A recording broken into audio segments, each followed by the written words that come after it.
Hello, hello. Back with a hat and coffee. Back with a hat and a matcha Matcha. and a coffee. Wait, you got both? You gotta I'm a have three, I'm both. a, I'm a three beverage guy today. Don't you think you're flying a little close to the sun with three beverages? I feel like I'm going to be really, really well hydrated, and the sun won't be able to burn me out. Famous last words. That's why he's not wearing the underpaint hat today. Keep himself humble. I don't have one. This is over. We're ending this now. All right. Yeah, no, I'm three beverages deep, and it's So this is bound to get pretty wild. it's about to get really hydrated. Yeah, the coffee, I guess, is like maybe not that hydrating. Well, if it's dehydrating, you're counterbalancing it with, you know, That's right. Oh, wait, actually, give me 30 seconds. I'll be right back. he's getting another coffee. Absolutely. Well, I remember somebody saying, well, coffee still has water in it, so if you're drinking coffee, you're more hydrated than not. There was also some study that showed that supposedly, like, diet soda is the most hydrating beverage, which I don't think Oh, is true, but I love that. A study funded by the Coca-Cola company. yeah, you got to look at Absolutely. them. Ooh. Can we wait like a minute or so? Yeah, people are trickling in, so it'll be pretty free form. We're going to go through what was posted in the Discord, and also you can post questions in the chat, and we'll just get to everything as we get to it. How's that sound? Yeah, it's there's a lot of stuff in the Discord, so it'll be hard to get to everything, but we we're gonna do our best. Maybe we start off with. I mean, do you want to start off with questions, or should we just like get used to talking? Yeah, I feel like everybody probably knows who you are, the man who needs no introduction. Yeah, I guess I'll do that. Hi, I'm Kellen. I'm a digital development artist, an illustrator, and not currently, but at some points in my career, art director.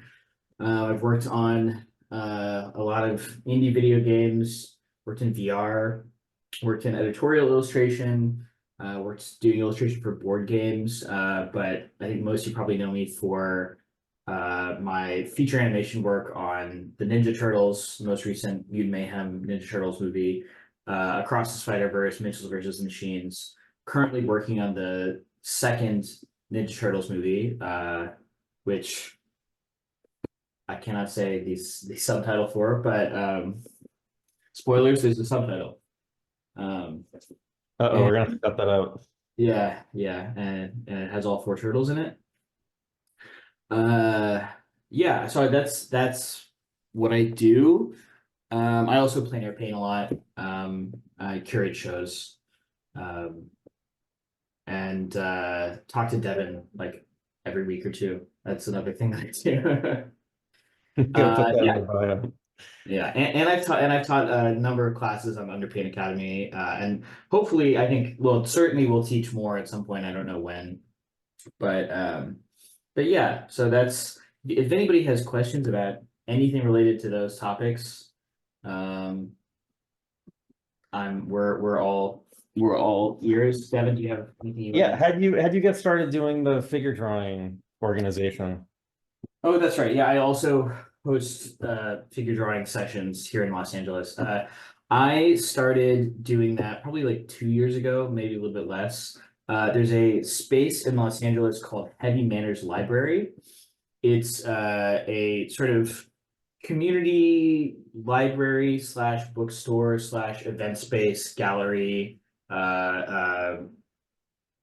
They do screenings sometimes. They have comedy shows sometimes. They have music sometimes. It's a wonderful space. It's put on by this guy named Matthew, whose last name I can't remember. But I started doing that because he just reached out to me. They'd been having artists host figure drawing, and he thought I could do it, and I did it, and it's been really fun. And yeah, so if anybody's in Los Angeles, I have the next session is on the 13th. It's in Echo Park. That's where Heavy Manners is. So come by. Please do that. Do you think drawing from life is important? I think drawing from life is insanely important. I mean, yeah, no, it's like if you're interested in drawing and painting, it is like number one or two most important things. Yeah. I mean, you could say number one, but drawing at all is number one, and then drawing from life is number two. But yeah, it's nobody should be expected to be able to create anything from their head. We all sort of like have to reference reality. That's the world that we all exist in, and so in order to communicate with people, being able to communicate them with like communicate with the forms of reality in your drawings is like, I mean, yeah, it's even if you're making abstract work, it's really important because it teaches you about shape, overlap. Yeah, drawing from life is insanely important. I don't know if people still bristle at that. Do you find that people still go like, oh, I don't want to, I think overall it's like the importance of it is less emphasized. I remember like, conceptart.org forums, it's like everybody would say, oh, draw from life. It was like the standard kind of advice. But I think since things have kind of trended towards more stylized, maybe people think, oh, I don't need to do that because that's like realism. Right. But like you were saying, like that's how you learn everything. Yeah. Well, there is a like, if you're looking at something in real life, drawing from life, you're seeing it in 3D. You've got two cameras, your two eyeballs pointing at it, and you're seeing a like that's part of why, like that's part of the process is like taking that 3D image and using your brain to simplify it into 2D is like, and whereas if you're drawing from a camera, from like a photograph, that calculation, that part of the work's already been done. And it's like seems like a subtle thing. You're like, well, it's the same image. Why is it different? It's actually super different, and you learn different things from it. I think the other thing that is really important for me is drawing from life, but also like shooting photos. Yeah. Not just drawing from photos, but like using the camera and shooting photos and learning.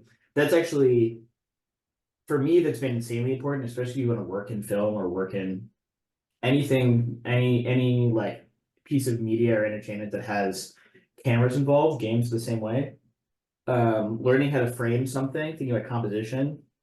If you're not, if you're like just painting and drawing from other people's photos, you're not like learning to explore composition in the same way. You're sort of like being fed things. And if you're like going out, taking photos yourself with a camera, learning what a horizon line is, what it does when the camera is close to something, what it does when the camera is like close to the ground or above something. And then, you draw and paint from those photos. I feel like that's like a more productive, useful way of. And when you know how a camera works, like you can reverse engineer photographs that you're looking at and like know how to paint that as if you were seeing it from life. Like you learn a lot about optics in general. Right. And yeah, just working from life, you get the widest range of unadulterated information that you get to deal with. Totally. Yeah, so it's the source basically. Yeah. I'm curious about how when you're painting, in terms of composition, you get to choose everything. Like you're totally the boss of where everything goes. And when you're doing photography, you're pretty limited by literally the physical objects in front of you that you have to manipulate into an interesting composition. Right. How have you grappled with that? I mean, what are your thoughts on the differences? Well, I mean, they both have, obviously you're using them for different things, so it's inherently different, like your goals for them. But photography, like you're more limited, but you're also like the physical world is pushing back, like you're able to like discover things moving the camera around. Painting, you kind of have to like, there's a different kind of discovery that happens in painting, putting a color somewhere and having a Yeah. reaction next to another color, and you get something you don't expect, and like, having them, especially traditionally, having the messiness of paint push back on you. So there is sort of a like push and pull with the medium there. But as far as like what the image is, like, you have to build everything from scratch using a painting. And photography, you're like, I don't know. I normally take, when I'm taking photos of stuff, I take like way too many. I take, 20 photos of the same thing, and I'm just getting it from every angle, and it's a little mini discovery every single time. It's honest, it's exhilarating. It's also it's funny. Photography is much easier than painting for that reason, but it's also incredible how bad people are at photography also. Like it's such astounding how bad people are at photography. It's so hard to stand out. Like, Right. you only have a few variables to work with in terms of the camera, and it's mainly just like, what are you pointing it at? And like, Right. yeah, it takes years, I think, to like develop a way to get a recognizable style through like such extreme limitation. I think Sure. photography is amazing. It's like painting and photography teach you different things about the same world of composition.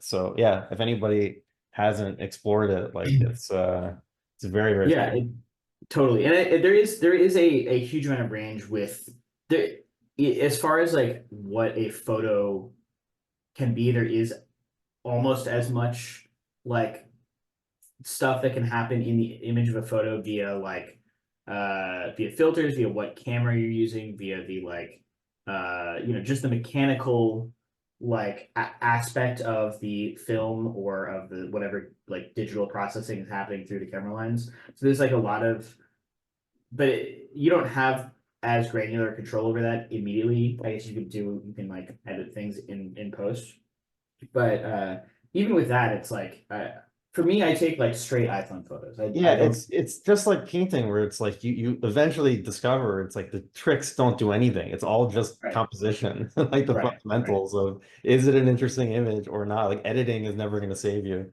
Yeah, that's true.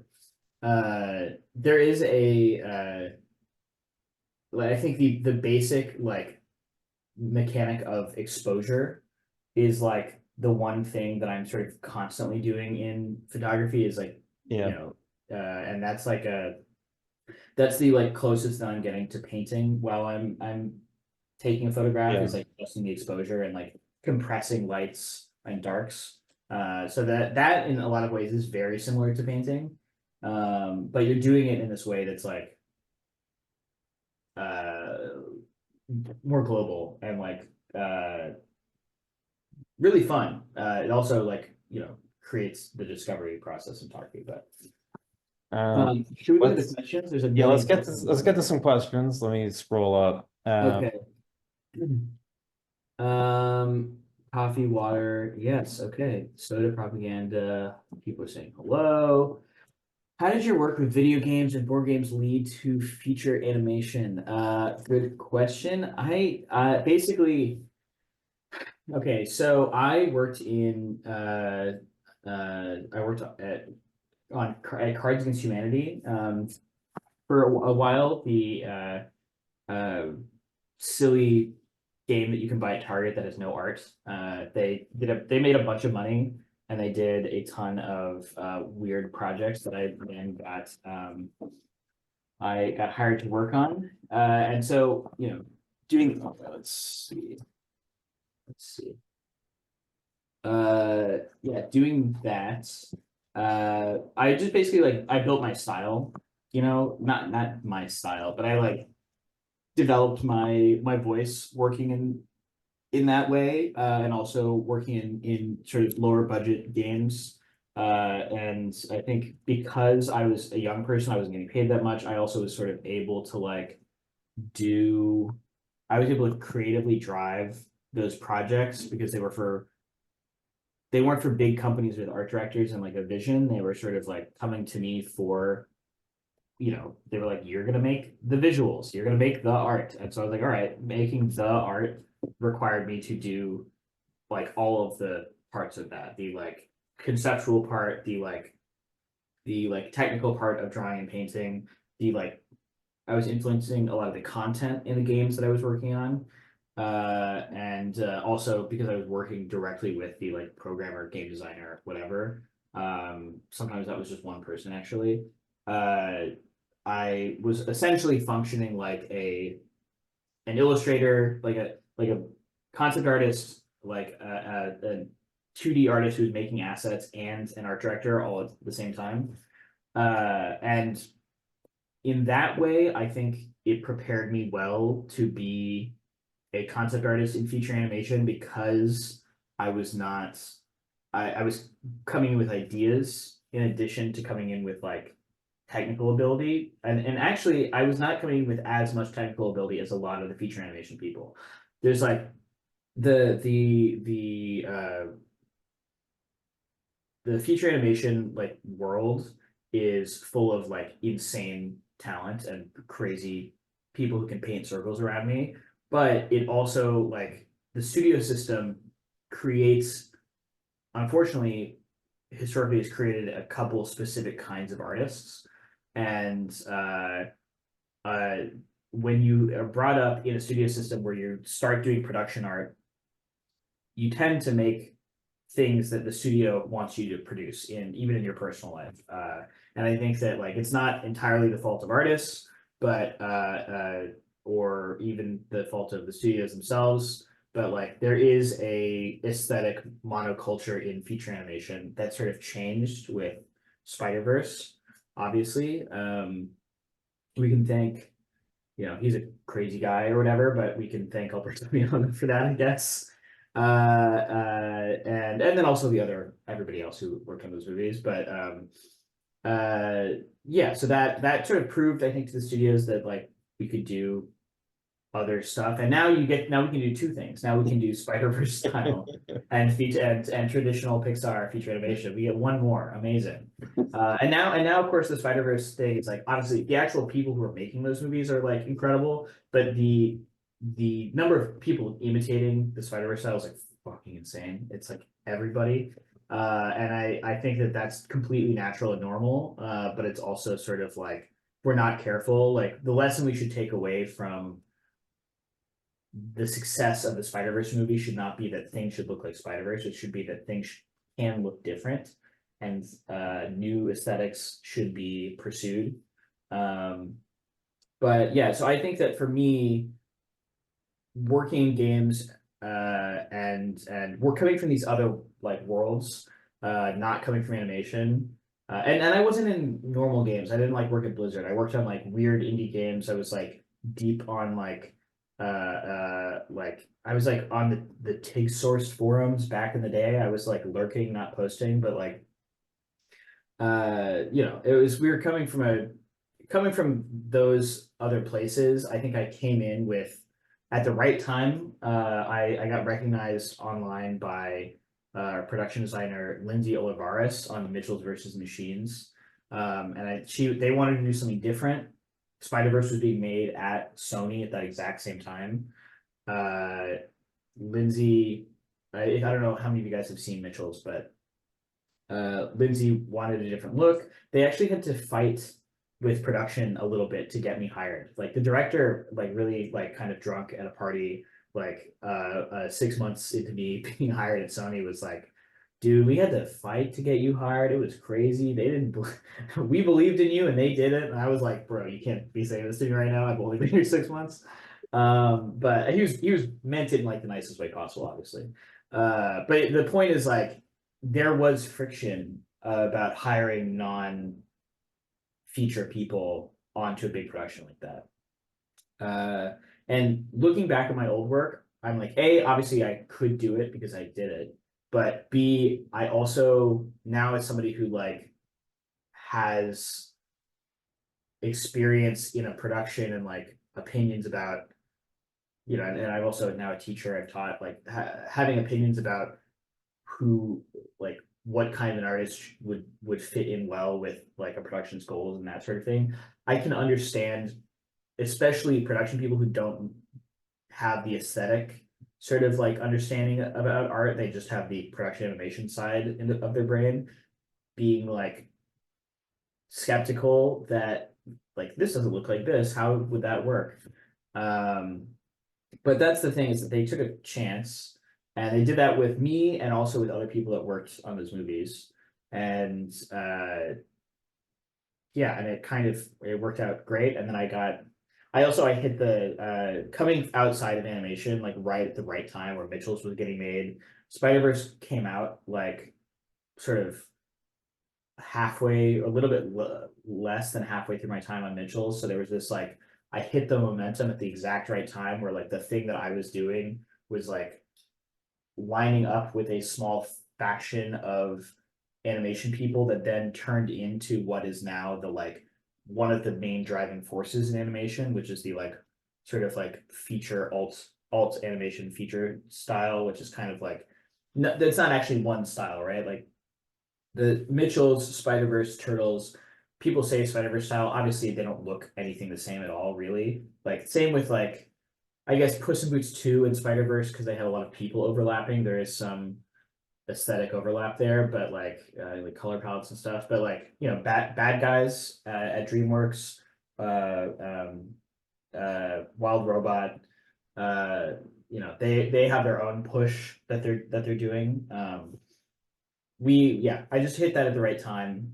The question was about how did my video game and board game work help me get into feature animation. So yeah, I was lucky, and I I was prepared. I was like inadvertently prepared for the right moment. I guess is sort of the right answer. How do you think about that answer, Devin? That was pretty good. Cool.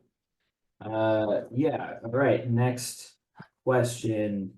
Hear about how I market myself. Well, I pay a marketing company $1 million a year to do research on what animation Instagram would like to see. What's your return on that investment? Oh, I just purchased Paramount, so it's going great. I hope you give me a chance there. Yeah, me and David Ellison of Skydance joint purchase Paramount. Market myself. I don't really think about it that way. I think it's like make work that you care about and are interested in. Be earnest online. But don't be earnest, but don't be annoying. Uh, I think like really just putting the work out there you want to get hired for is kind of the only way. And I think becoming the other thing is going to events and like meeting people in person is like the way that I've always done stuff. With feature animation, it's a little different because I got pulled out. That's like the one time in my career where I got plucked out of Instagram. You know, I was sort of like in the same back in like 2017 or whatever it was. I was in the same like Instagram orbit as like Peter Chan, Pixel P Chan on Instagram, and like a bunch of the because I was doing plein air paintings. I was sort of like, I think the algorithm had grouped me in with a lot of those people, and so I was being seen by a lot of the people in that world, and that's how that happened. But like, yeah, I mean, I Instagram has like been great for my career. It's also like a huge bummer, and like very distracting and kind of like an energy stealing force, unfortunately. But it's like unfortunately, I think you have to participate in it to get seen, or Twitter, or whatever your community of choice is. And yeah, and put the work out. Like the thing is like the marketing part only works after you've done like made the work. Like being present online and talking to people, like you can like network as much as you want, but if the work is like there's no cheat for that. Like if the work is not good, then it doesn't matter. But the other thing is true too. If the work is really good and nobody knows you exist, then that's a much better position to be in, but it's still like you kind of have to make sure that you're visible. I think that's ultimately what it is. Let's see. Advice for standing out as a Visdev artist. Be yourself. I think that this whole well, I think we'll probably end up talking about this eventually if people want to, but like the whole Miyazaki filter thing was happening like last weekend or whatever. Like obviously like disgusting, horrible, hate all of that stuff. Like hate those. Like I don't hate the people who are using the Miyazaki filter for fun and are like clueless about it or like not like thinking about it very much. There's like a whole, millions of people that are just like not thinking about it. But in general, the whole thing's disgusting. But it did, I think, underline for me that like, Miyazaki he's this like irreplaceable, undeniable genius, like one of the greatest to ever do it, one of the greatest filmmakers, in addition to being one of the greatest like animators and like image makers that like of the last 100 years. Like it's a completely undeniable thing. But he's also so ubiquitous that it's one of those things where I'm like, as far as standing out goes, if you are basing your work too directly on any given influence, on any given artist, especially one who's as well known as Miyazaki, who's like essentially universal, like that's, I think, going to, you can take a lot of influence from that, you can learn a lot from that, but if that's your endpoint, then that's a problem. Like standing out as a Visdev artist like requires you should be a multifaceted person with a number of influences. It doesn't all need to be like esoteric, like, oh, where's the you can like the things that you like or whatever, but you need to take a long, hard look at your work and be like, am I doing Spider-Verse? Am I doing a worse version of Spider-Verse? Am I doing a worse version of things that already exist? Or am I like am I like learning from specific aesthetics to then put it into my like quiver of tools, and there's certain stuff that I'm pulling from to like then like build on and then incorporate, like break down into pieces and then rebuild into me in some way that nobody else is even going to notice where that's from, or like very few people are going to like understand where you got specific things because it's so like ground down and like integrated into this thing that you're doing. Yeah, I think that's the other thing about AI is that it's like a surface representation of the result of like what a style is. There's none of the process that goes into making it, none of the like thought behind it, none of the like actual process of like a wrist or a hand creating the style flourishes that it's like copying, ripping off, are like actually inherent in those images. And so you need to think about it in that same way. It's like, are you trying to copy the end results of somebody's work, or are you trying to influence your process to then create something new going forward? And I think like standing out, it's like that's kind of, I answered that question like the biggest, broadest way possible. But I think that's the only way. Like try and be an artist first. Don't try and be a production artist who works at a company. Don't try and be an industry professional. Try and be an artist who works as an industry professional. And yeah, just be curious. Just buy books from artists who are dead and borrow from them. And yeah, there's nothing more interesting. Like if I meet somebody like a young artist at Lightbox or something, and they're like, I love Spider-Verse, I'm like, cool. Tells me nothing about you.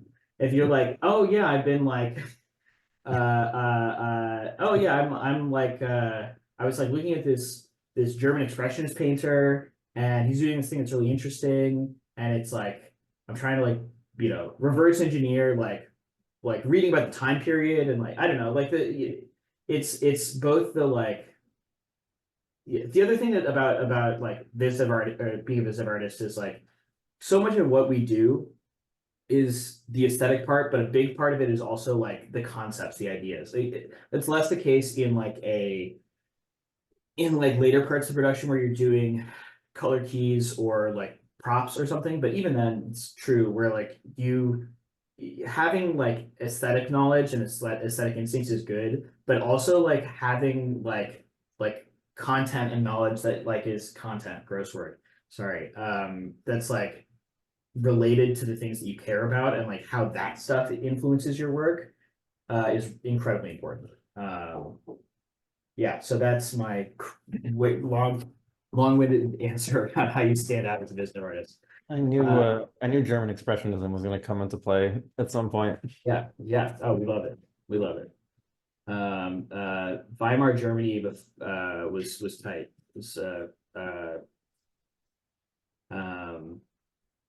Yeah. Okay. So how did you get the job, or did you get the job at TMNT? Spider-Verse, someone noticing your work on social media. I guess I kind of answered that. I got Spider-Verse and TMNT specifically because Spider-Verse because I was at Sony working on Mitchell's versus Machines, and that job I got via social media.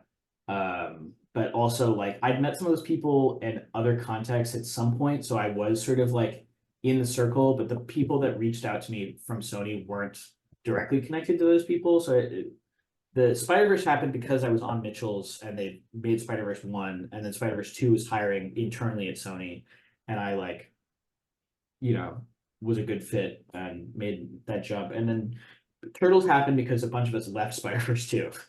And Spider-Verse 2 is an amazing movie, difficult production. I think I'm very excited to see what they do with 3. I think it's gonna be fucking sick. But yeah, Turtles was like, I think our co-director from Mitchell's versus the Machines, Jeff Rowe. He was sort of like our second director. Mike Riondo is like that's his movie, and Jeff was co-directing. Jeff finished Mitchell's and then went to Nickelodeon Paramount and pulled me, Yashar Kasai, Garrett Lee. Garrett wasn't on Spider-Verse. Garrett was he was at Sony on Vivo and Hotel Transylvania 4, I think. But Yashar was on Spider-Verse. I was on Spider-Verse.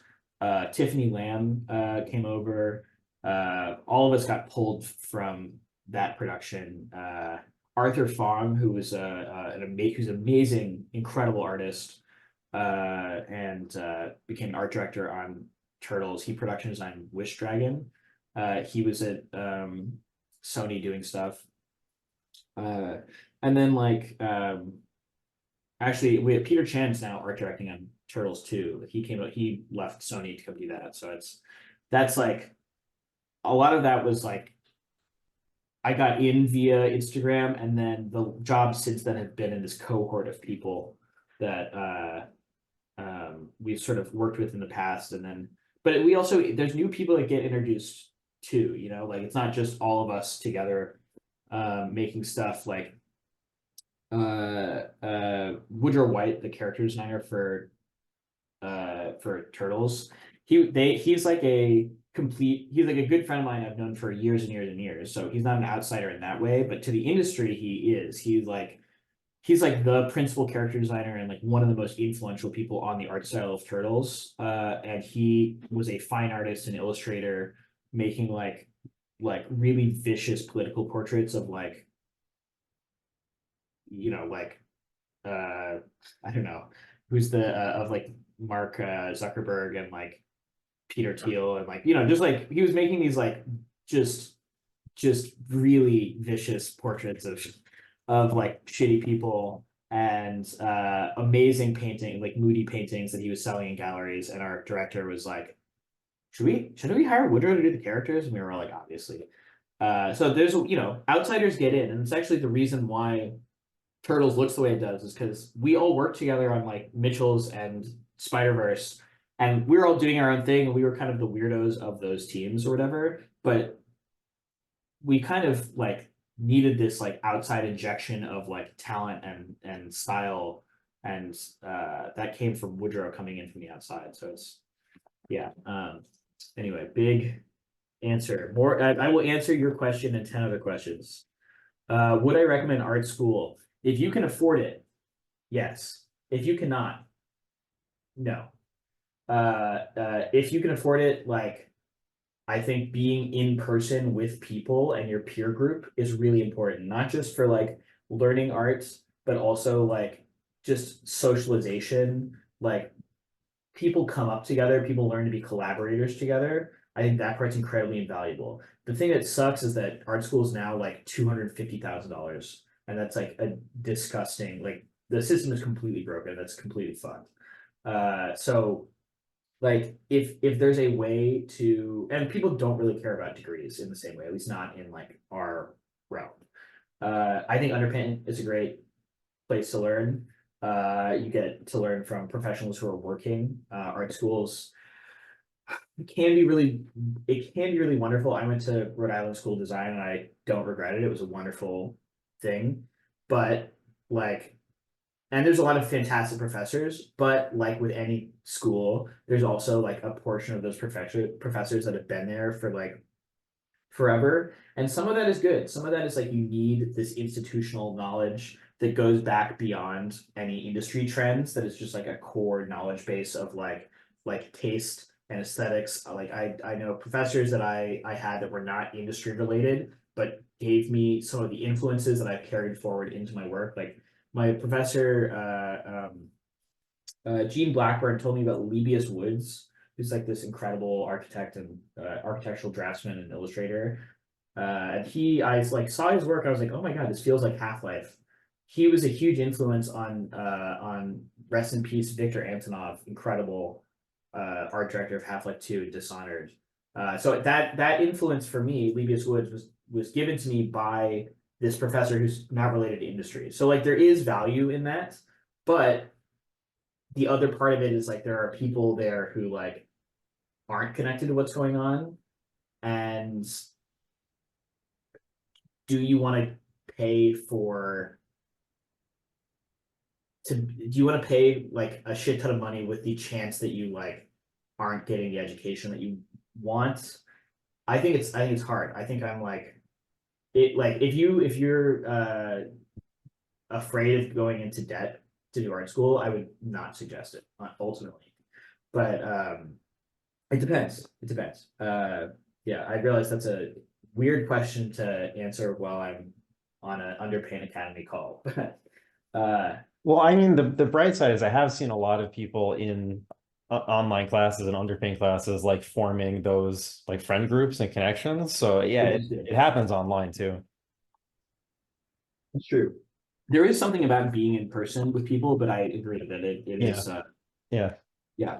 And also just like being, being the experience of going to college and having a like safe place to sort of like be a person and like learn about things and like be with your friends and like fucking up and getting drunk and being late to class and going on adventures is, It would be great if it didn't cost $250,000. I know, yeah, no, seriously, yeah, 100%. I think, this is like, yeah, but that's the other thing is like if you end up going to a school and it does cost that much and your cohort at school is not like a bunch of driven people. I got really lucky that everybody I went to school with for the most part was like driven people who like, wanted to do the thing. But like if that's not, if you're at a school where like you're the best person in the class, You then never want to be that. Yeah. then it's not worth it. So it's, yeah, the answer is I don't know. I would try, and I think that this is where we announced that Underpaint is raising our prices and becoming a brick and mortar school. That's right next to Art Center. It's gonna set up. Right. Yes. Well, under Art Center. Dig. Yeah, I've had students who like go to expensive art schools, don't meet people who like challenge them, and also have teachers who like are not don't have current up-to-date knowledge about the industry, and they have this like sunken cost fallacy of like, it's really hard to get out of that situation. Yeah, no, totally. It's tough. And I'm 34, so I came up in a different time, and like I don't, it's the talks I've done at current art schools have been really good, but it is, yeah, I don't know, it's what, so yeah, do you want to scroll up? Yeah, okay, let's do that. Any advice for a junior Visdev artist building a brand new portfolio for the animation industry? Is Yeah. this the you're Tessa's putting in old questions, is that right? Wait, Uh, what? Building a brand for a new portfolio. I don't. I think we kind of touched on that with like being yourself. Yeah, it's yeah, exactly. Being yourself. Brand is sort of like what are your interests?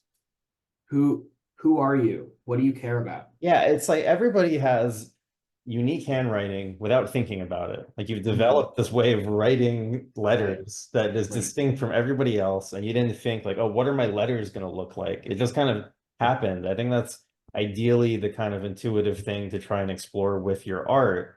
And yeah, like you were saying, it was really interesting. Like professional opportunities come from pursuing being an artist and not Right. necessarily pursuing being a industry person. Right. And that's not to say that you shouldn't also make work that could possibly get you hired. If you're making oil paintings, like the likelihood that somebody's going to hire you to make work on Postal Transylvania 6, which you probably don't want to do anyway, but on whatever is not likely. So you do have to be aware of the industry. You know, but you know, if you want to work in the industry, you're probably aware of the industry. Um, but yeah, be an artist.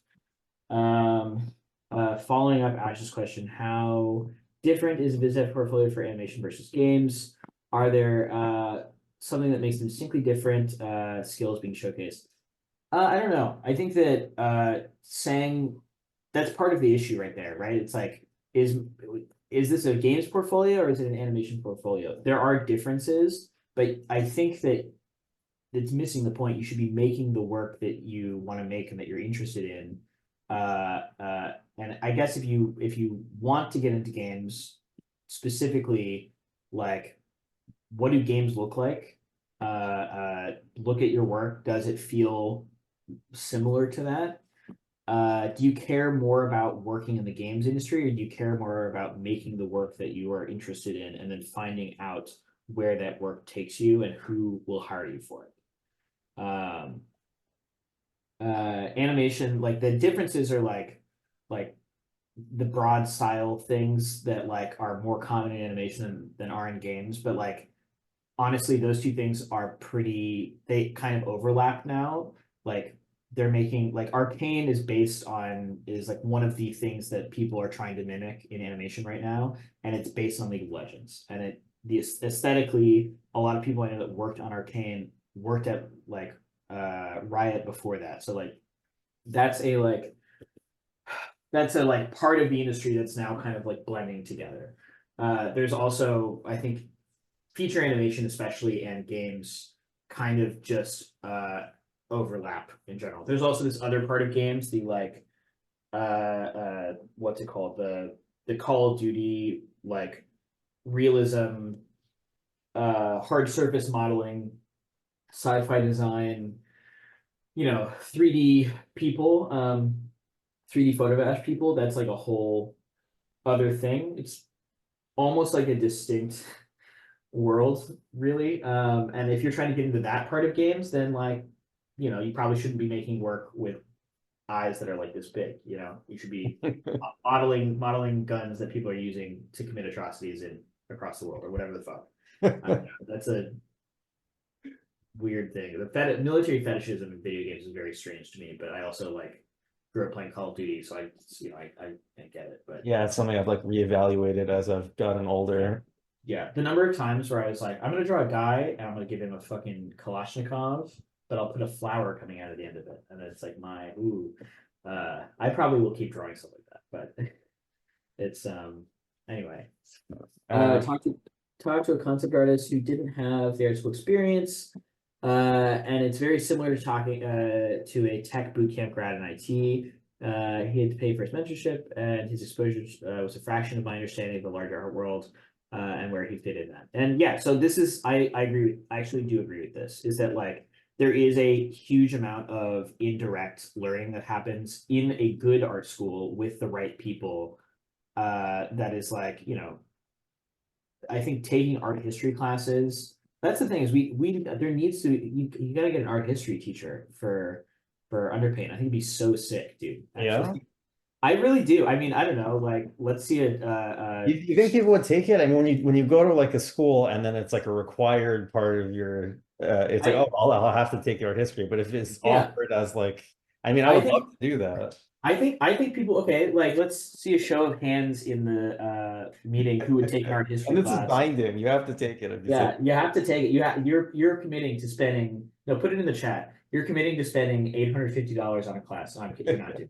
But no, like I actually, and the thing is that art history like class, you could do it. It would be cheaper because you like it wouldn't be critiqued here. It'd be like a lecture. Yeah, it'd be a lecture. But no, I honestly think it would be super valuable, and I think that it's like I think that it's like the thing that one of the things I valued the most when I was in school is like I took a class on Islamic architecture, and I learned about Muharnas, which is the like Yeah, piece that's of crazy. Yeah. this crazy, it's like the gap filling piece of design between a circular dome and a square room. It's like the corners. Oh, it's gorgeous work, gorgeous stuff. But yeah, whatever, like that, or like learning about like Durer and Doré in like the history of illustration. I took an amazing history of illustration class at RISD that like it was great. I got to, that was like one of the few uh like academic classes that I didn't skip some of, because I went there and it was just like I bathed in like illustration history for like 2 or 3 hours like every week. It was wonderful. And I really, so yeah, I think that Alice, your point is very well taken. That is a problem. I do have wonderful friends who didn't go through that like set of like, not everybody is super curious, right? Some people need to be fed, like have stuff fed to them, or need to like have their curiosity like pointed in a direction. And like for me, like an art history class, or etc., or you know, a literature class or film classes, like super important. Like I took a lot of film classes in college. Like that is like irreplaceable, and like I don't know, you can do it yourself, but it is work, like learning When's how the to. underpaint film class happening? I'm not qualified. We'll see. If I do an underpaint film class, it'll be a painting and drawing oriented class that's focused on film. It's not going to be a film. Somebody asked, would you do another session of aesthetic exploration? What do you think you would do? You do the film class or another critique series? I think I'll teach aesthetic exploration again. Honestly, if you guys want to take a really great version of that, Sean Silvestri is teaching a new class. I think his spectators are open, obviously, but his critique is sold out. Is that right? Critique sold out. There's still infinite spectator spots, Yeah. and yeah, I would highly recommend that. Yeah, I would Sean is like one of my, he's okay, I biased, he's one of my best friends. He's also like one of my like people I like go to when I have art problems. He's incredible. And he's like he's actually a great example of like what being a self-taught artist who didn't go through the school system like can be. He's like infinitely curious. He like cares about things. He's like constantly trying to fill in the gaps of like, you know, of you know, things that he doesn't know. He's like just on a journey of discovery like constantly. And his class, like the first assignment of his class, I hope this is spoiled, is very similar to the first assignment of my class. And so if you're interested in the aesthetic exploration class, his class, and like want to take one sooner rather than later, his class is a great option. He's also going to push it even further. I think he's amazing. But I will teach that class again with some changes. I do want to do another class that's maybe film oriented with like, you know, it's like film studies, film school for Visdev or something like that. Yeah, so we'll see. I will be teaching at some point, but I don't know. Film school for Visdev. That sounds so cool. I would love to take that. It'd be, yeah, Um, the thing is that I would need to bring in a lot of support from other people to fill out my gaps of knowledge, because I like love film and I care about it. And I probably know more than a lot of people, but compared to the people that like I follow online and that I like learn from, it's a very, my knowledge is like kind of limited relative to those people. So I need to like, the curriculum I've sort of been building in the background is like, I'm like, it's actually a curriculum that I'm going to go through and make sure I learn everything first, and then, we'll see if we turn it into a class. And I don't know. The thing I like about that class idea is that we have all these people from the film and animation world that are not artists, like, or not like 2D illustrators. They're like, 3D layout artists that do like the camera work for Turtles or the camera work for Spider-Verse, or friends who are actors, friends who are directors, and that's, it would be primarily a painting and drawing class studying film, but the like learning, the sprinkling in the film history stuff and the film discussion stuff and the analysis stuff and the process part of it, I think would be that's the part I would be excited about if I was going to take that class. um, Yeah. okay, so there's two questions I think are pretty similar, and then we should probably get to looking at portfolios and stuff. Yeah, the question is, wait, I lost it. It was something about age being against you. Let me find it. Okay. Is age a factor that could go against you trying to get a job in the industry? I couldn't make it right away, fresh out of college. I had to pursue other avenues to survive, and I'm trying again in my 30s. There's always a thought back about it being too late and not having the experience assumed of my age, especially competing against young people starting right now. It's hard to answer that question if I can't see your work. So I think that if your work is really good, then it doesn't matter. Yeah, That's really the answer, I I think. agree. Like, yeah, if we're talking about competing in a like how much you can like dedicate time to building your portfolio, like I don't know how much, like I can see age being difficult for that in some ways, because you might have other obligations that you have to pursue and not dedicate time to the work. But like ultimately, like I don't know, I've worked with people who are no, I mean, if you're in your, I think 30s is pretty young. So the answer is no. I think that it really, at that point, 30s comes down to, like, if you're in your 30s, it really just comes down to the work that you're able to make and like what you're able to offer to a production. So I'd say at that point, no. There's also like literally laws and policies against age discrimination in hiring. We just took every year we all have to take a like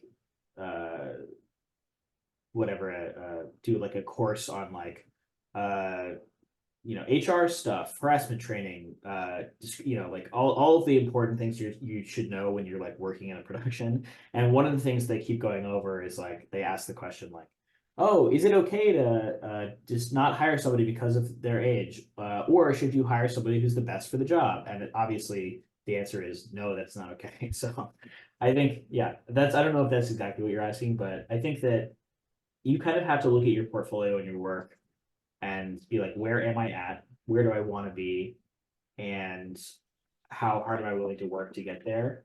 And decide that for yourself. Because and that's true kind of regardless of age. Like it's a really difficult thing to do to get in the industry. It's tough. Let's do one more and then look at some work. How and where can a junior get into the industry these days without connections? Most positions require work experience, and it feels almost impossible. Well, I think that it's always been difficult. I think you can create connections for yourself via interacting online with people, going to people who are industry professionals and being like, hey, can I ask you about, like, what do you think of my work? Like developing relationships with people, like in an earnest way, not in like a like, shallow networking way.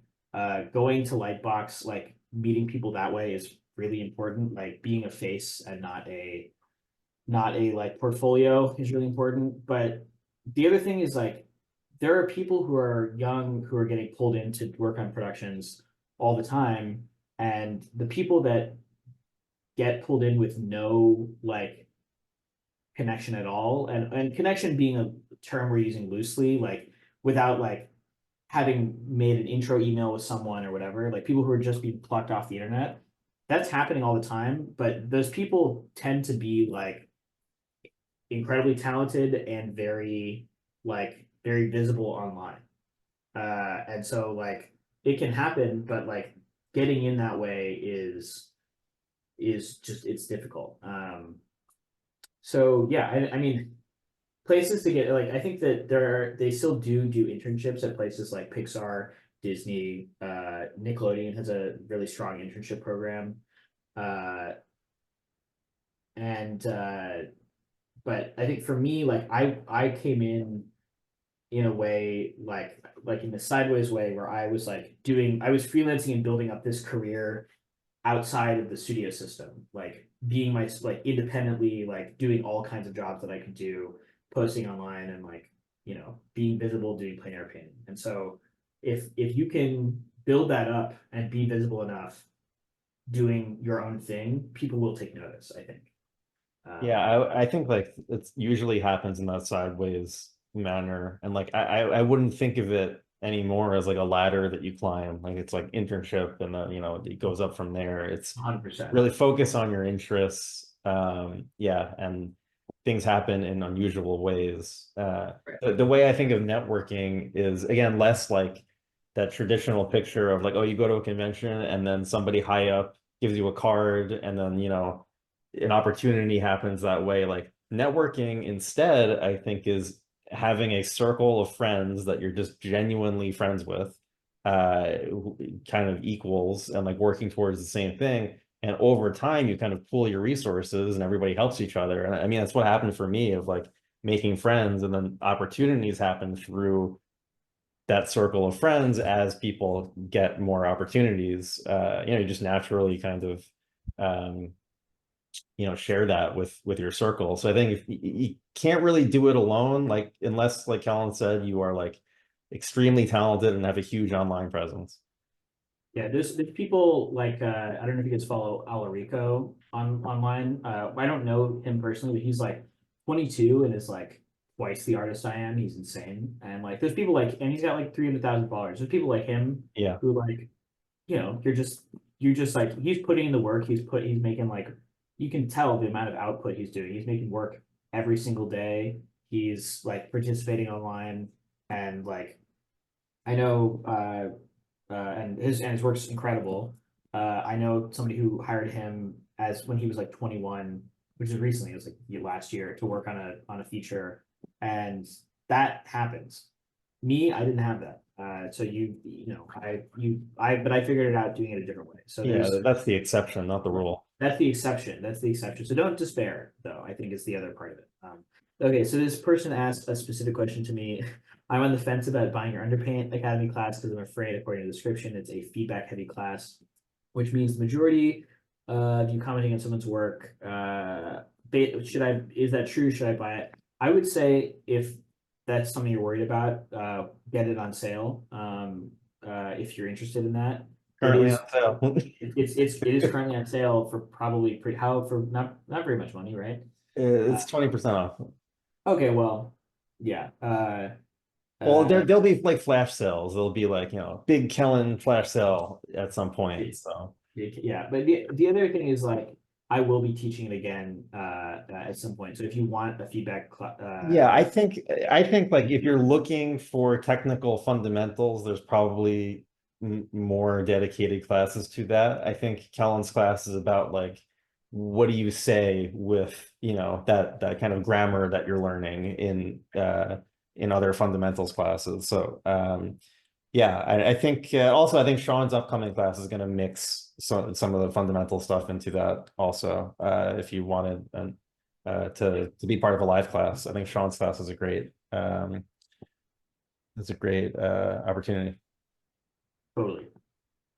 Totally. Uh, Yes, so shall we? yes, let's look at some work. Okay, sorry that I talked so much. Talked so much. Q&A section has been completed. Yes, the Q&A is over. Okay, so let's see. You want to share your screen? I do. I'm trying to figure out the best way to 1 second. The best way to do this. I may or may not do paint overs. We'll see. We're just gonna at least talk about all the stuff, or as much of the stuff as we can get to. Paint overs are tough. Okay. So first up is Will Breezy here. Let's see. Share screen.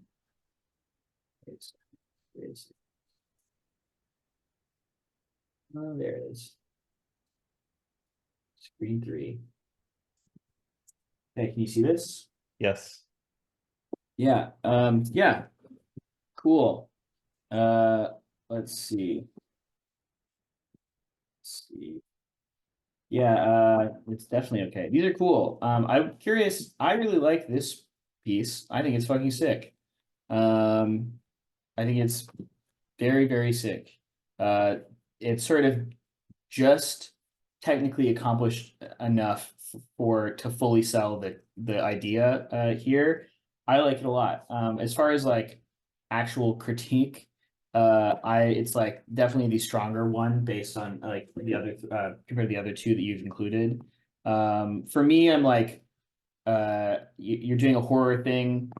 You clearly have interests. That's great. You're like making work in a specific direction. At least it's not like photo studies of Los Angeles that I'm looking at, which beautiful photo studies of Los Angeles, wonderful thing to do, important like to learn that stuff. But yeah, is how much should we do back and forth? Like, is it okay if I ask people questions if they're in the chat or hello? Oh no. Yeah, I was wondering if I could like hop on and like ask questions, but Yeah. I Is don't know. this Will? Oh Or yeah, yeah. Is Noah your actual name? Yeah, it is. Okay, cool. Yeah, you can ask one question and sort of, I guess, what are you interested in? Like, what kind of feedback are you interested in? Um, well, I guess like man, sorry, I'm trying to think of like a I'm question putting you on now. this. I'm putting you on the spot. So it's Yeah. I should Well, have thought this out better. so when you said earlier about the smile painting, you said that that one like was the strongest in terms of like is that like in technical ability or is that in just I like the way that it's presented? I think that just like the design, the terrifying nature of it. I'm not the most horror literate person. Like I've never seen any of the Hellraiser movies, which is my bad. But it does give me a Hellraiser vibe, and I don't know the like um, repeating use of this many jaws, of this many sets of teeth, so much so that they start to feel like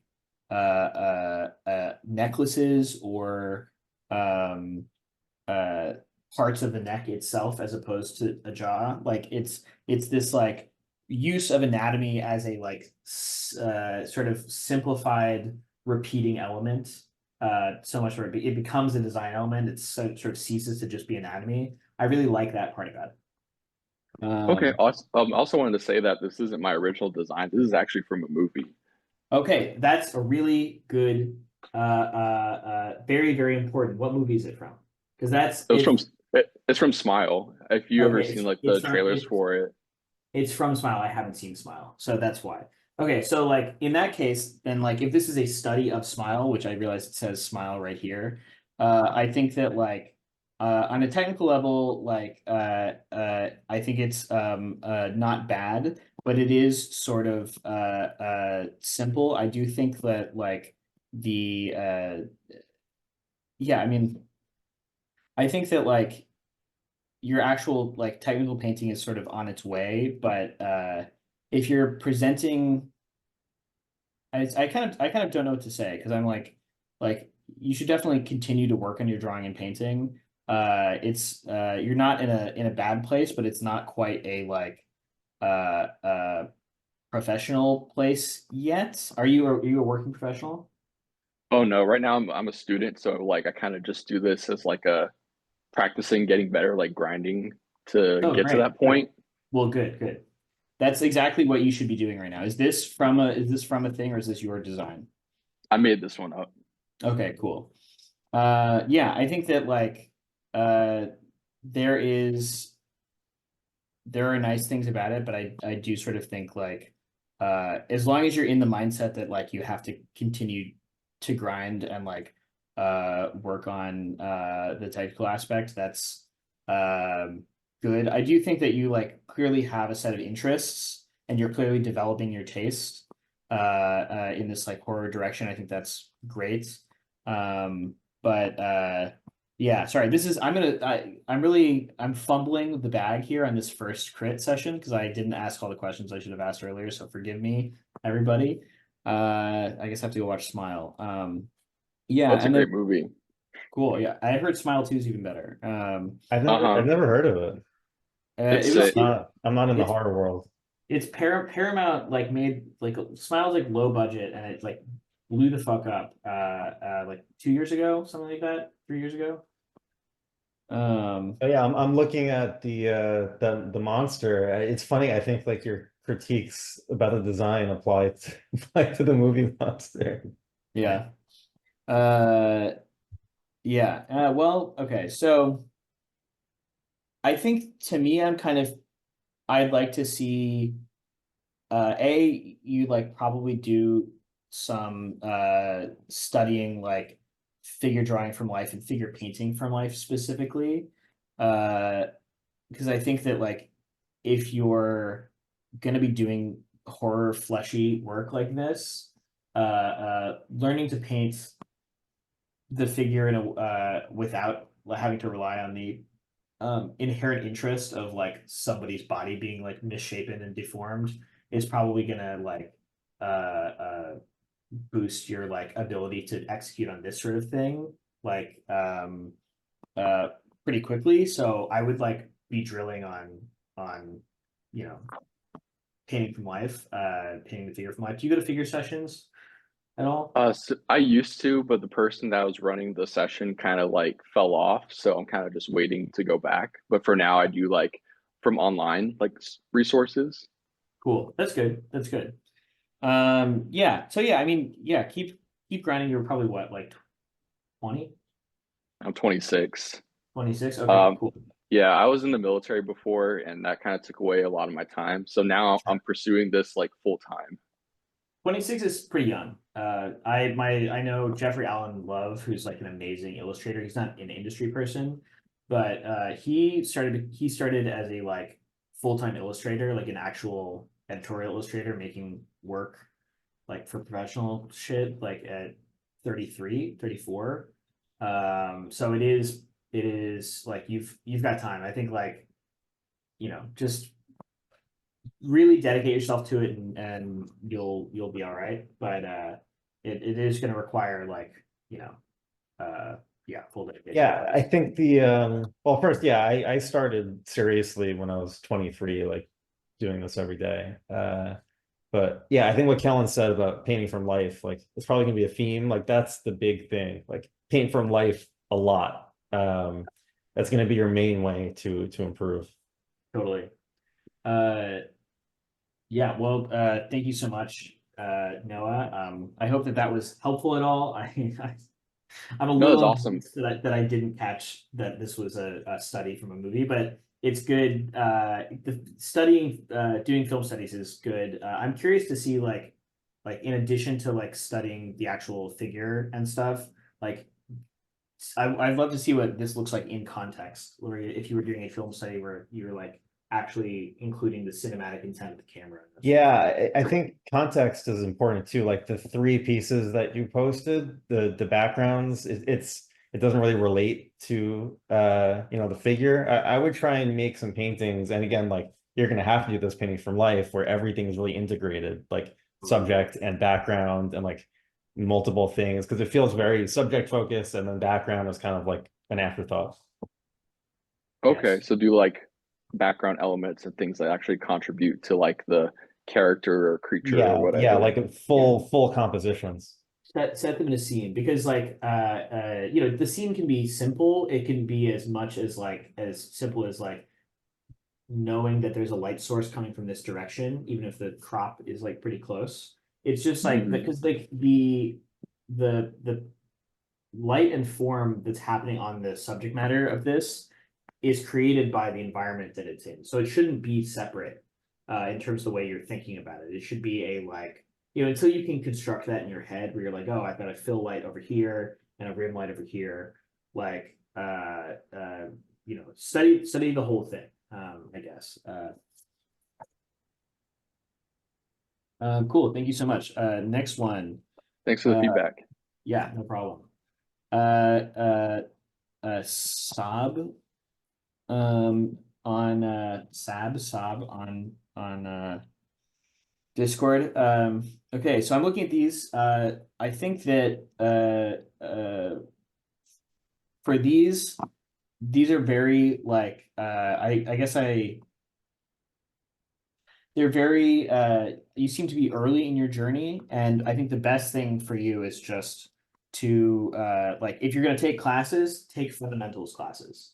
You're trying to accomplish a lot in these images, and that's cool and good, but I think that like you're sort of at a place where doing photo studies, film studies, drawing from life especially is going to benefit you a lot.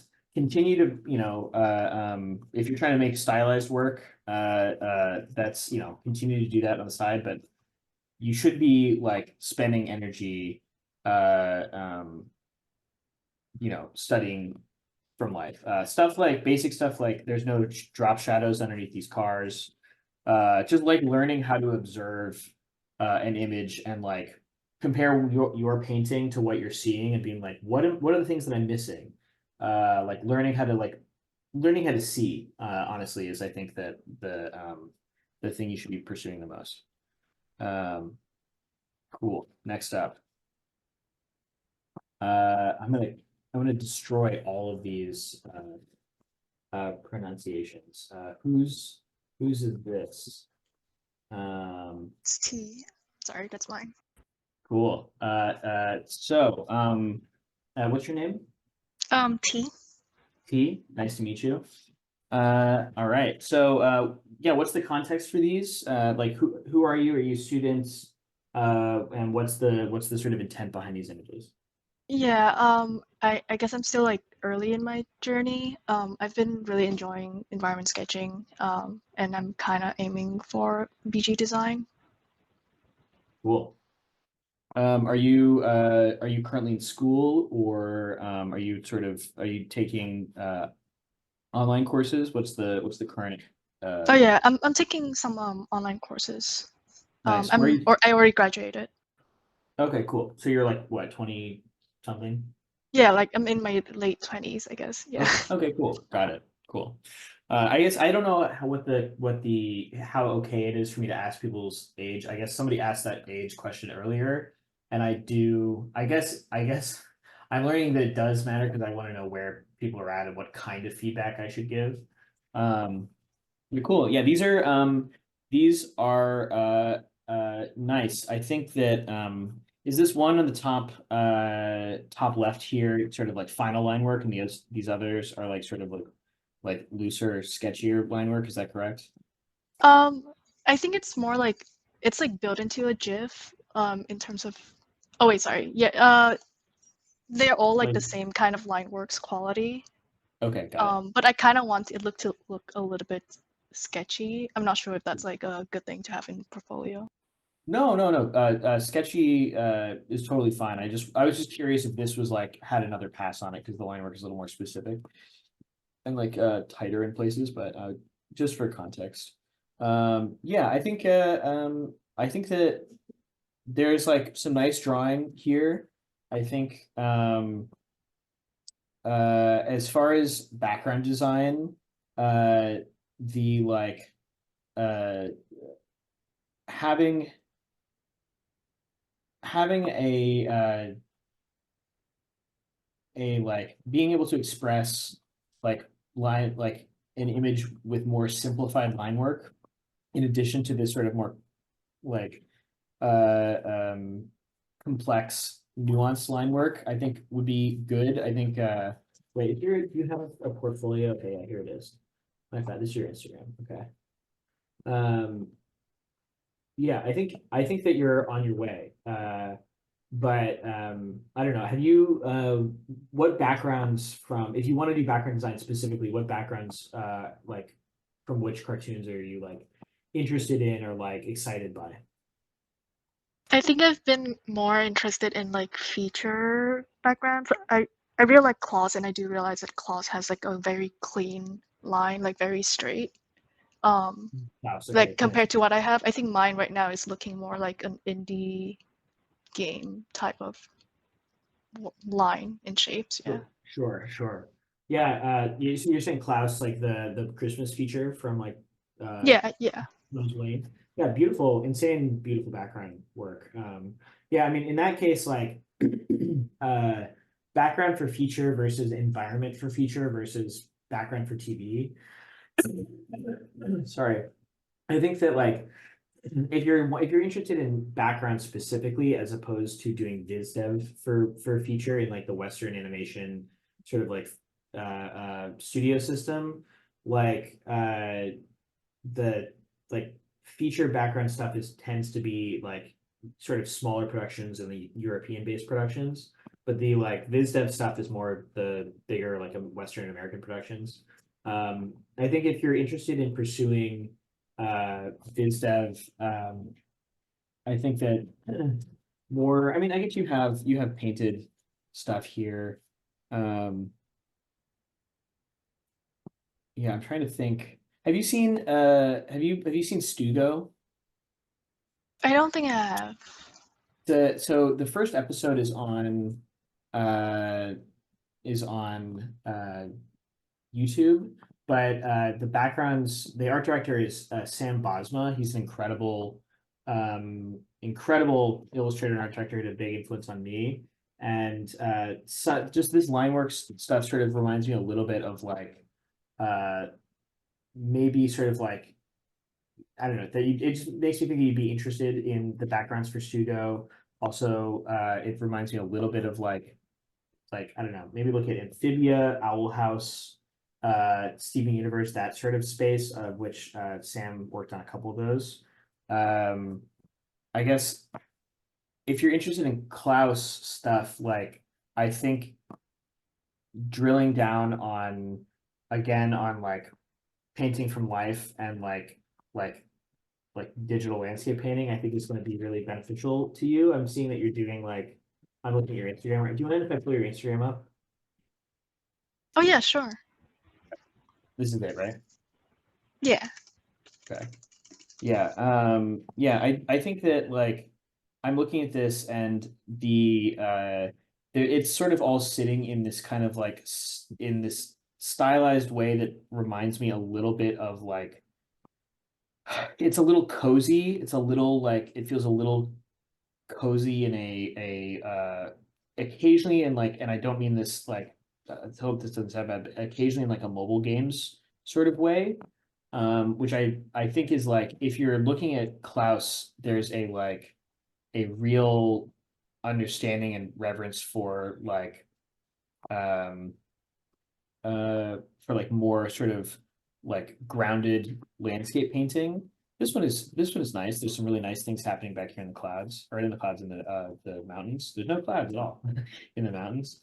And so I sort of think that like if you want to reach that goal, like I would look at landscape painters like Isaac Leviton He's like a landscape painter from Russia, who was really influential on the Miyazaki movie The Wind Rises. And I think I feel like Klaus has more of there's like a Disney influence there in Klaus, but there's also a lot of like traditional background chops influencing Klaus' traditional landscape painting chops. So like I would dive in on, yeah, I don't know, maybe do you want to help me out, Devin? Traditional landscape painters. You said Levitan? I said Levitan. I said he's my ace in the hole. Isaac, Vasily Polinov, the whole Russian school. Yeah. Let me see if there's anything else. Yeah, I'm blanking too. What is it? Yeah, Vasily Polinov's fucking crazy. Yeah,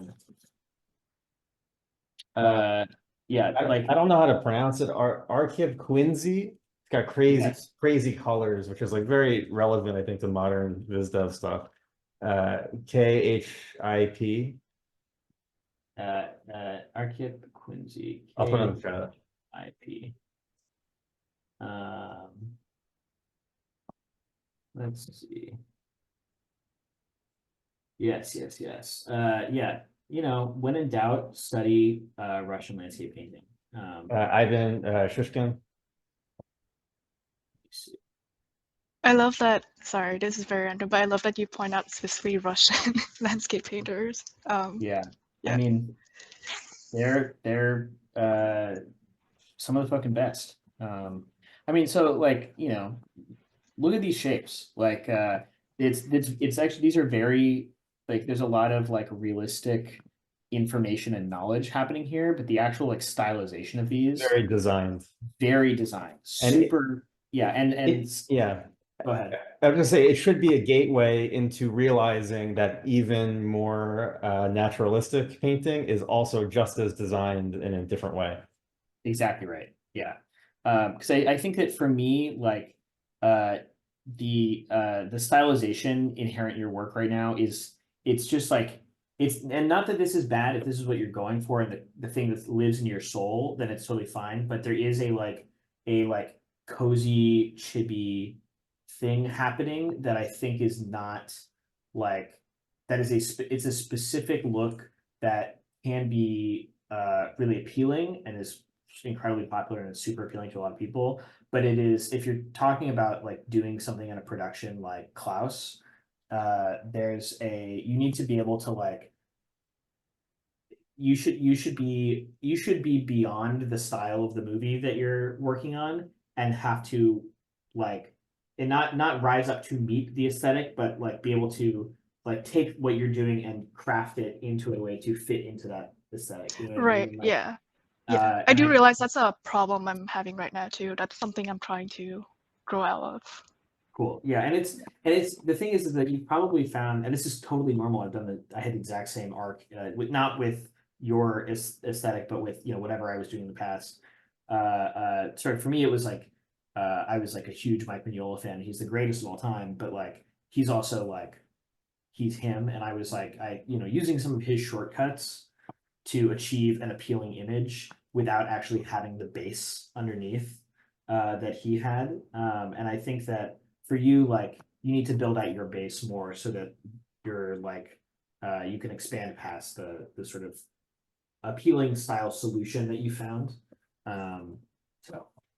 Yeah, that's what I'd say. Also, all of these artists that Devin called out are wonderful. I didn't pull up Leviton, but Leviton's amazing. Yeah, I hope that was helpful. Yeah, it was. I was not aware of these artists, so that was really helpful for me. Thanks. Cool. Yeah, good luck. All right. All right. How do I pronounce this person? Sinisha. Hi, Kellen. Sinisha? Yeah, Sinisha. Sorry for my English in advance. You're Serbian? Yeah. Cool. How do you know? I looked at your Instagram before. Okay, okay. I was going through everybody's work in the Discord before. Are you in Belgrade? Yeah. Nice. Yeah, so congratulations, your work's pretty solid. Strong stuff. But I do think looking at this stuff, first of all, I guess like what do you have any what would you like to hear from me? Like do you want to give me some context? Are you working? Are you trying to get a job? Are you a student? Are you like what's the deal? Yeah, I mean, I'm working. I mean, I was working until 3 months ago. The fuckers in suits, they shut down the only studio animation in my country. So I was working there as a Visdev artist and a storyboard artist and like slash art director. So that's it. Gotcha. And with this work. I don't know. I don't know. I mean, say, what do you think? Sure. Well, so I think that to me it looks like these pieces are pretty inspired by at least these two especially are pretty inspired by the opening of Spider-Man Across the Spider-Verse. Is that right?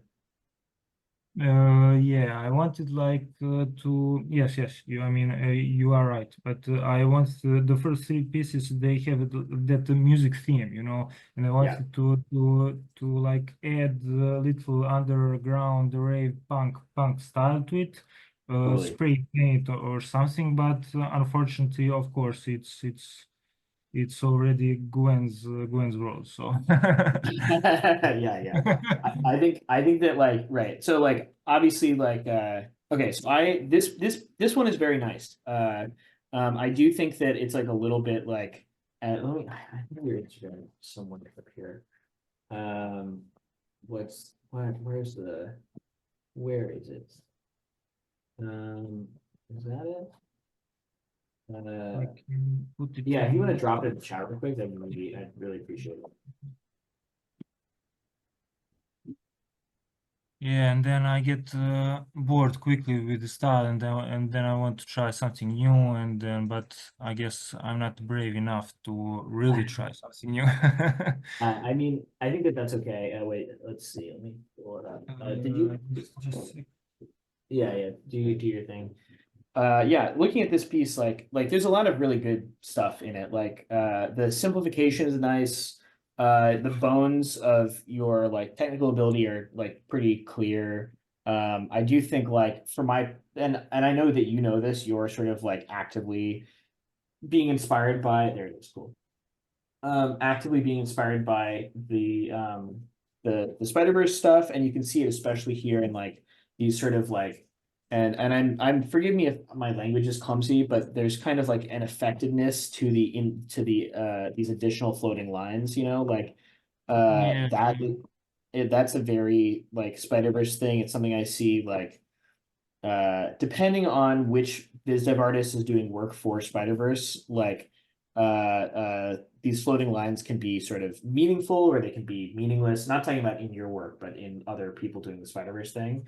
yeah, Like and you got to be careful where you place them. Sometimes like they flatten things out in a way that like simplifies form that somehow also creates form via the simplification. And sometimes it flattens things in a way where you're like, well, this is actually like simplifying things in a way that is not sort of particularly sophisticated. But here, like there's a lot of like the sense of light is really nice. There's a lot of really strong stuff. I'm kind of curious, like, let me see. This is the deal.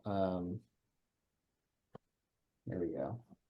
Okay, so I like this one is pretty strong. Again, to me, like if you're trying to get work doing Spider-Verse stuff, like you're doing a lot of the surface level like style things of Spider-Verse, but the actual bones of it, the like proportions, the simplification is you're sort of doing a different thing, right? It's like so it's kind of a melding of like a more simplified less grounded proportions Yeah. thing with the Spider-Verse stuff on top. And like that's like I find this image appealing, but I'm sort of like it feels more of a style surface exercise than I think I would want an image to. I can kind of feel that you're putting on that you're wearing the Spider-Verse clothes and that it's not quite as like Yeah.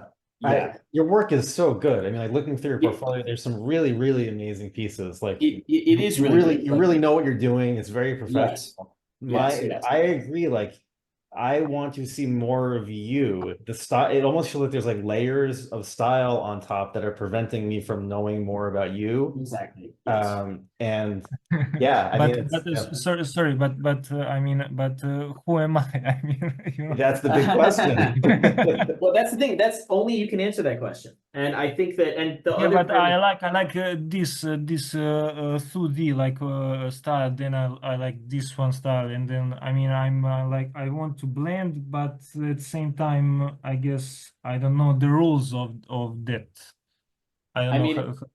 I mean, sorry. I mean, you mentioned before Alarico, and I mean he's like pushed Miyazaki style in a sense, you know, totally. but he's at the same time recognizable. I don't know. Right. Yeah. Yeah, no, it's a good point. Alarico's like, he's, the thing about him is like, he's a like, ridiculously like he's full of like art muscle. He can just like produce paintings and they're all beautiful. He is relying a lot on sort of like Miyazaki, and then there's a little bit of like French European animation in there as well. Yeah. But the way he's combining those things, like when I see him being influenced by somebody like as universal as Miyazaki, at first I was sort of like, like I know what he's doing, but he's so consistent and it feels so integrated that you can tell it's coming from within him. There's something honest and not self-conscious about what Exactly. he's presenting. I feel like there's a self-consciousness to your work of like a little bit of fear of like, I don't want to get too close to myself. Yeah. But the thing is that there's some of these other pieces. When is this from? This is older. Some of these other pieces, like I like more. Yeah, I Like, agree. I think I like the older work. I like that. The one in the wheelchair is really, really cool. it's very, yeah. What's the like uh story behind this? Is it like a narrative? Is it from a story? Is it like Yeah, I mean, I took the message from our famous movie, you know, and I took the message from the movie, and I got inspired by the characters, and like I wanted to share a message, like That's the awesome. generation Yeah, will drop with, and if you slide on the other picture within the same post, they're within the the same, same one, the yeah. carousel. Yeah, you can yeah, see like the upcoming of the younger generation, and right. the older is gone. So Yeah, it it's feels Right. like more of like a personal influence. Yeah. Even though it's specific to you're saying there's a Serbian film that you're inspired yeah. by. What's the name of the movie? In Serbian, in Yeah, I won't Serbian, feel. it's like Yeah. yeah, in Put it Serbian, here. Put it. maratonci trče počasni krug, but in English is like marathons are running the honorary circle, the honorary lap. I don't know the exact. No, but see, that's great. Like not that if this is like I'm gonna say something kind of annoying, like with it's to me, I'm very like excited. You're like, oh, you're pulling from a Serbian, like a famous Serbian film. You don't need to be reduced down to the fact that you are Serbian, but to me, as somebody who's not, I'm like, oh, that's interesting. Whereas like when I see, like I have a friend who a painter who we met in Uzbekistan when I was traveling, and he's really talented, but he was doing these photo studies of Los Angeles. And I was like, why you live in Uzbekistan? Why are you doing photo studies of Los Angeles? He's like, well, because like, the animation, like he was like, that's a lot of people online were doing. Like, yeah, but like there's the environment around you is so much more interesting. And like and so like to me, I'm like, as an outsider, like that is like more exciting to me and feels like I don't know if it's actually personal to you. Seems like it is. Well, I think we can like take for granted the things that are local to us because Yes, you see them yes. every Yeah, day, yeah. but Yes. Yes, but I guess I just temper that with being like, not that everybody needs to be their country of origin as their personality, but for me, like, I find that interesting. So like when you're Yeah, I doing, agree with you. I agree with you. I agree with you. Yeah. yeah, In that way, I kind of wanted to like paint the apartments within my architecture in my style. That's the old man apartment image, you know, and it's not like the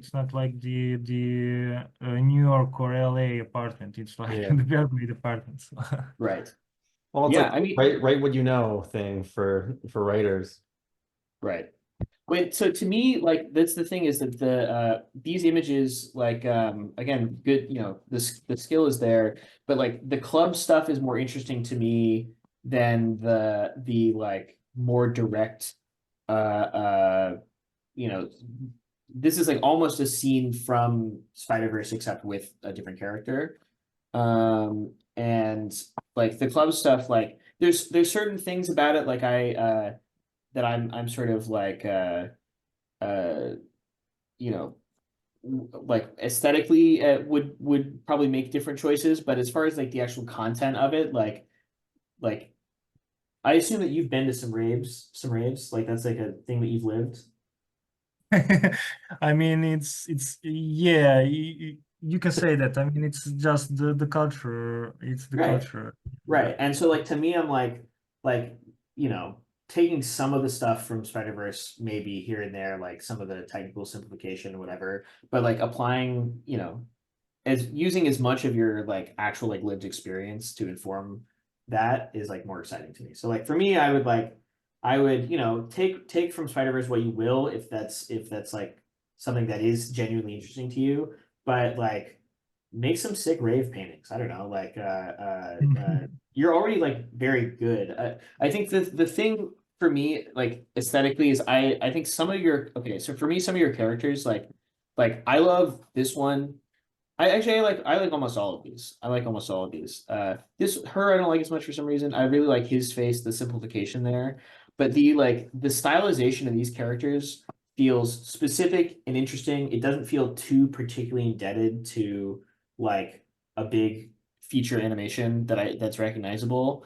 And like if you can find a paint style that's like sort of maybe not using any of the like flourishes in Spider-Verse, like not using any of like the Bend-Aid dots or like the screen print line thing or Yeah. whatever. Uh and like integrating, but like maybe keeping some of the simplification stuff that you've got going on in here. You know, find a solution for floating line that doesn't feel so specific to that and combining it with your like you know with your lived experience. I think that seems like an interesting path forward if you cared to hear, like cared about my opinion on that. Yeah, because like this, like if doing this as a study is cool, but like, and I know you wrote experimenting, stealing, learning, and that's great, but like steal more subtly. I think it was so much more interesting without the stealing. I think the question Yes, is like not how would somebody else see this thing? It's how would I see this thing? And that takes like exactly. an extra level of pausing and contemplating. And I mean, it's counterintuitive, but like my eye is so much more drawn to the paintings with brown colors than like the candy Spider-Verse stuff, just because it feels so much more authentic to me. Yeah, My eyes honestly just kind of like gloss over when I see those Spider-Verse yeah, colors. Like I've seen yeah, them before, I'm not interested. 100%. Yeah. So these are Yeah, those are so cool. these are is this more from like inspired by the movie? Or is this okay? Yeah. Another message, a different message. Gotcha. But these are like yeah, these are great. I don't know how indebted to the stuff it is, but like these are original compositions or whatever. But They're nice. The one thing I think that's like interesting about that I do like about your use of the Spider-Verse style here, and it's again, that's none of the surface aesthetic things. It's that your integration of line work and flat painting is a little bit more, it's a little more integrated, whereas the older stuff was line heavy in a way that I think like I know that this is like 2 years old now or whatever, a year and a half old. But like the simplification of the other thing is stronger, and like the use of line here is a little more heavy-handed. And so I think that like I don't know, it may have been totally worth it to do these paintings. I'm sure it actually has, but just, you know, make sure you carry it, make sure you strip away all the Spider-Verse stuff and carry forward only the like important things you like. Yeah, I would think about like, what have I learned from doing this, and how can I technically and fundamentally improve what I was doing before? Yeah. You know. Yeah, I agree. You are right. You're right. And also, sorry, one last question. I mean, when I want to tell some different story, I want like also I want to like make up some different style for that story. You know, Right. it's like I'm bored to do the same style because the story does not how would you say, yeah. It doesn't like So the story doesn't like doesn't work with the old yeah. style. Yeah, exactly. So I'm like I'm curious. Should I always search for like try to make a different style, like merging different because of the story, or like to push that what I all I mean, I know the style of the characters I like. I know the shot, the compositions I like, but the technique, the painting, that's in the exploration. Like that depends on the story, I guess. I think that the next like 10 paintings you do, you shouldn't worry too much about it. I think that the fact that you're kind of like in your head about it is part of the issue. I think you should let it flow from you. And maybe that's not how you work, I'm not sure, but like to me, I'm like, I don't know. Part of me wants me, what I kind of want you to like find some like a novel or some short stories or something that I don't know if you read or whatever, but like I'm kind of curious for you to like find some text that has no imagery associated with it, and like, you know, find photo reference for it or whatever, but like see what you do with that, because it's like, I don't know. I think you would also, I think you get a lot out of the recordings of Kellen's class, because this is like basically what the class is, and you have, you know, a great technical foundation. I think these are bigger questions about like, you know, how do I say what I want to say? And I think going through those 8 weeks and like, yeah, like, because, you know, one of the weeks was short stories and like I appreciate that. I don't know if I want to make I don't know if I want the answer to the free Q&A to be by my class, but well, no, the only reason I'm plugging is because I think it's particularly relevant in this case. yeah. Well, I appreciate that. But I actually think we need to move on. Can I get your Thank you. Yeah. Can you pronounce your name for me one more time? Sinisha Lazic. Sinisha Lazic. Well, amazing stuff, Sinisha. We appreciate it. Thank you so much. Thank you so much. Yeah, you have a fantastic day. All right, we're up next. I think we're gonna go kind of long here. Okay, next up stuff. Is this Phil? Philly? I don't know. Yeah. Yeah. Hi guys. Hi, Philip. How are you doing today? I'm great. Yeah, I really appreciate you guys both doing this. No problem. So just to get ahead of your questions, I'm a 41-year-old product designer. Sick. I'm kind of impatient with product design, want to get more into storytelling. Cool. I design backpacks, so my first thought was to get into costume design because you know how to sew, etc. Totally.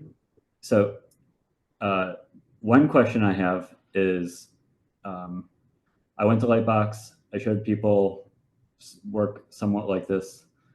And I said, I want to do costume design. And they said, don't waste your time with all this. Just show turnarounds, etc. Like orthos. And then I was like, no, I want to present it more like Visdev, like more in context. And this is what I sort of enjoy doing. So one question is, maybe I'm not super educated, like I'm learning, but like where maybe this interest would fit within the industry. So yeah. Are you interested in costume design for live action specifically? Because that term costume design is sort of like in feature animation, it's a type of assignment that character designers get. And costume design in live action is sort of a more specific, like they have a job who's like obviously there's the costume designer like for the production, but then there's like costume illustrators. And that's a like specific job you can have where like you basically just do that for like live action shows and movies for like Marvel or whoever. So are you more interested in the live action thing? Are you more interested in animation, or is it sort of wherever you can? I'm fairly open. I thought just from like a strategic standpoint, it might be, finding a niche where I can, own that niche would be good. And so understanding, construction and whatever. But as I go on, no, I'm not, like I've learned more and more about costume design, and there's some stuff like that does not seem like quite the right fit. So, Gotcha. And more like Visdev seems a little bit more appealing. Yeah, I think that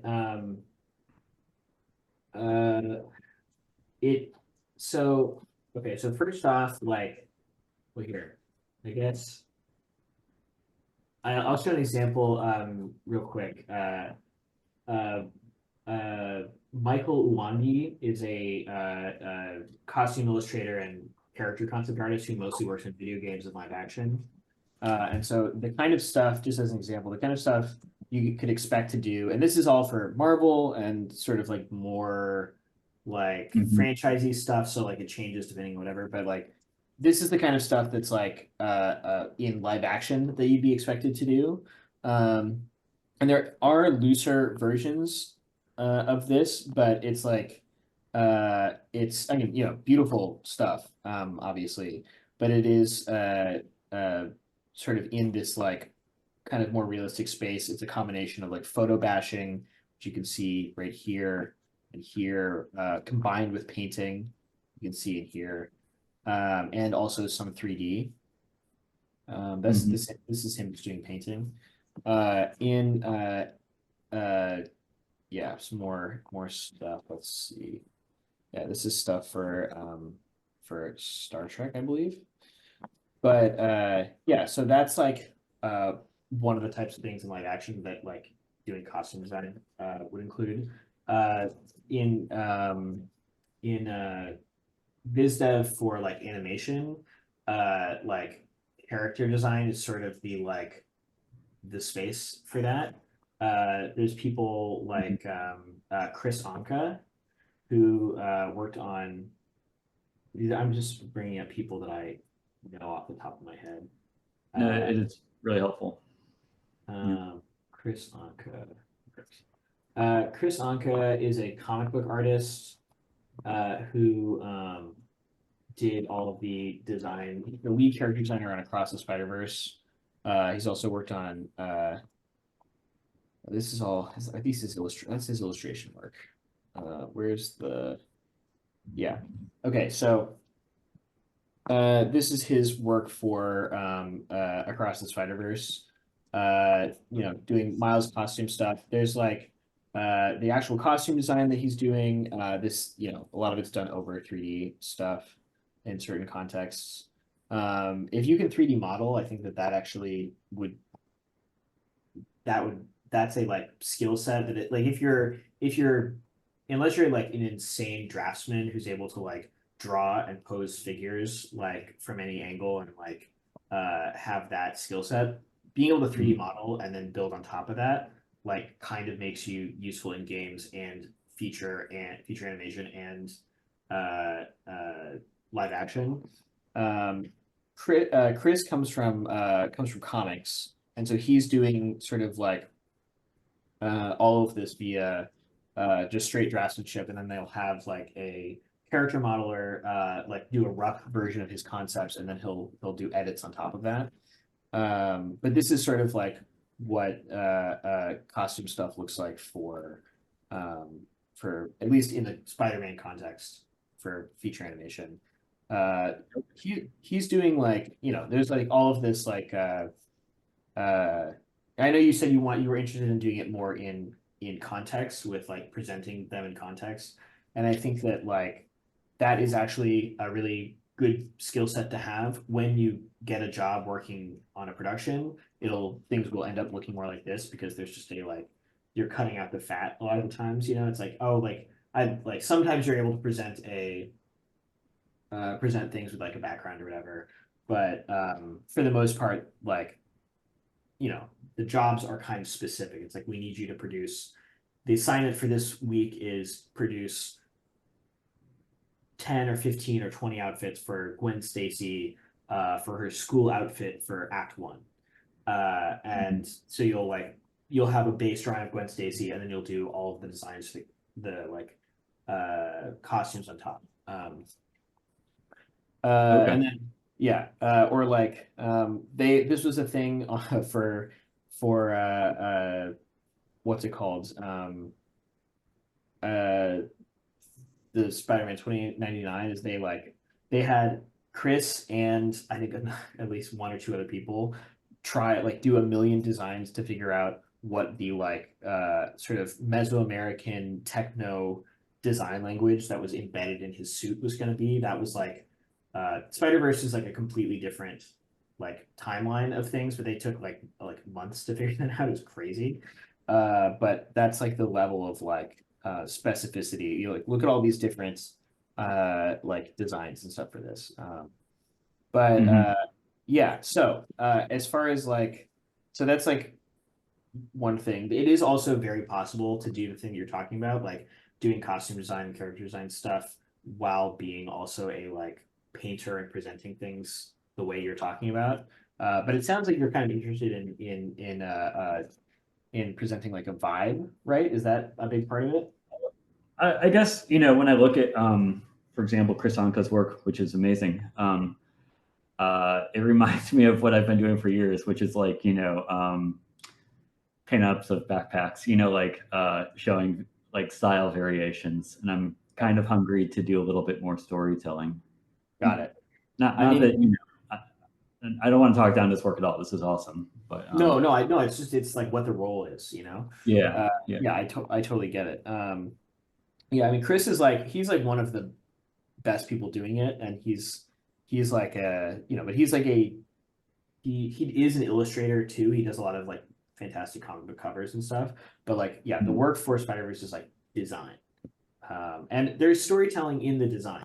That's part of why he's good, is that he's able to embody the character in the design choices. But there's and this is all product. It's honestly, having a product design background is not a bad thing for Visdev and concept art doing design stuff, because it is a lot of that is it's a similar process, but with all of the restrictions of having to actually produce it taken off.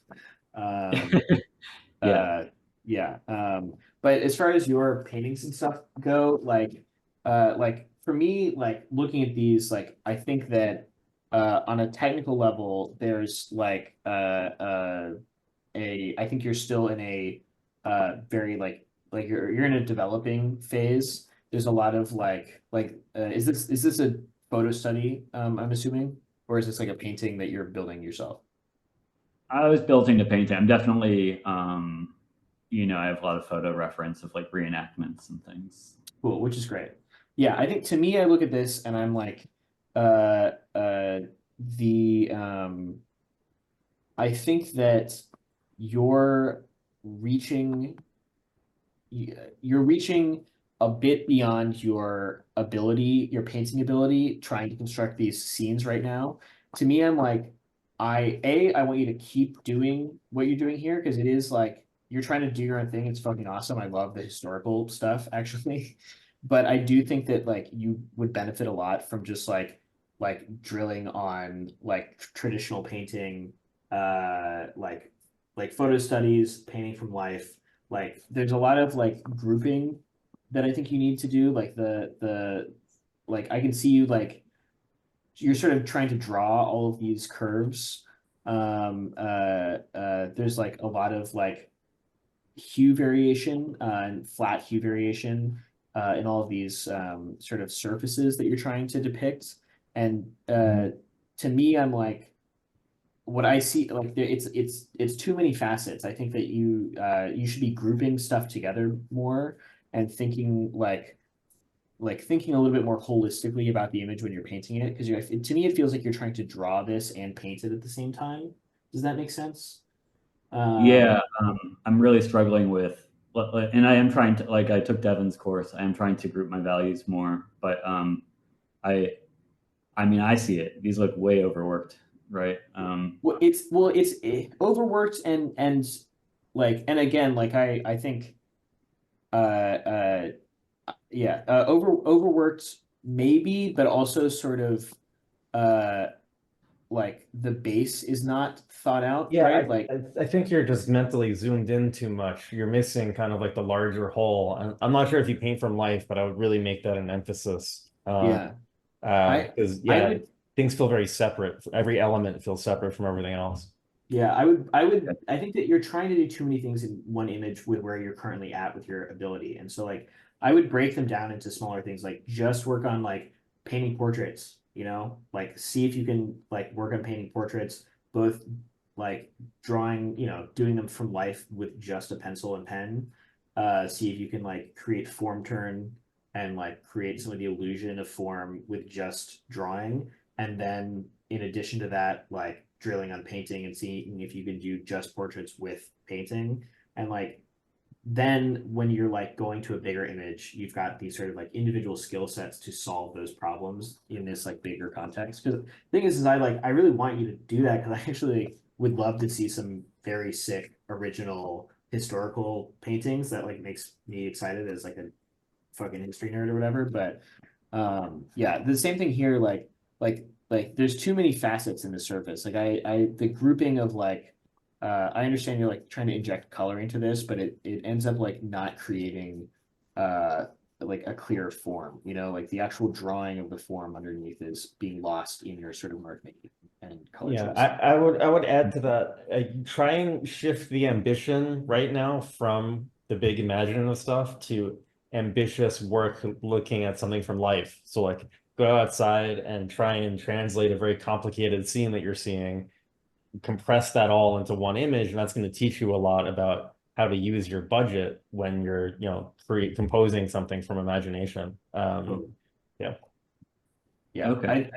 Yeah. And it's not like that's not to say you should cease doing the big like imagined paintings, but I think like it's because it's I like being ambitious is good, but you know, I do yeah, what Devin said is correct. Anyway, all right, I think if that's good, I think we're gonna have to move on. I'm been so Yeah, long. yeah. Thank you guys. Kellen, thank you. Devin, I'm a huge fan. Thank you so much. Oh, thank you. This was great. Awesome. Thanks so much, man. Really appreciate it. All right, next up. Oh, also, I do like these. These are cool. Yeah, thank you. Okay. Next up, we've got Kelsey Haynes. All right, Kelsey Haynes, you here? Oh no. Oh no. Well, I think that if Wait, you're not. they're here. Mike won't let them unmute. Oh, gotcha. Okay. So I guess just in the chat, if you could put in your like your experience level, like if you're a student, what your goals are, and if you're working or not, and if you aren't, what you'd like to do. And then I'll sort of give an overview. I'm looking at these. Seems like you're doing character stuff. To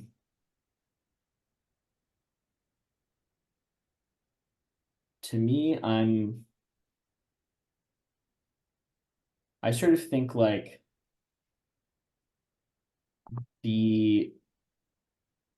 your technical execution is not is sort of on its way, but I do think that like well, actually this is my favorite one. This is my favorite one so far. Let's see, when is this from? Posted last year. Interesting. Yeah, if you Kelsey, if you want to put, okay, there you are. 22 last semester game design and looking to be a character designer. Great. Cool. Yeah, so I think that for me, like I'd love to see you like work more on like lighting and materiality in your painting. I think that there's a general technical like leveling up that probably needs to happen to like be at the level where because character stuff is really competitive. It's very competitive, and like yours, like to me it does sort of like, it makes sense that you're student, because some of this feels like student work, which is totally fine because you're a student. And so you're kind of where you need to be. I do like this piece. There's like some fun design. But I'm kind of like, I don't know, I'd like to see like just a higher level of technical execution, but also like I'd like to see like what this character looks like, you know, like more acting information from them. These are very like kind of costume oriented. I'd like to see some like exploration of their like yeah, so you got some like some of their expressions and stuff, but like maybe more like emotional poses. Um it's funny, character stuff is such a is so not my thing in this specific realm. So the most I can really do is like say practice more, and then also like point to some artists. Do you have any artists you like? Because to me, I'm looking at this stuff and I'm like, oh, you should like go look at, like, I don't know if you know Wesley Burt's work. He's like like an incredibly like virtuosic.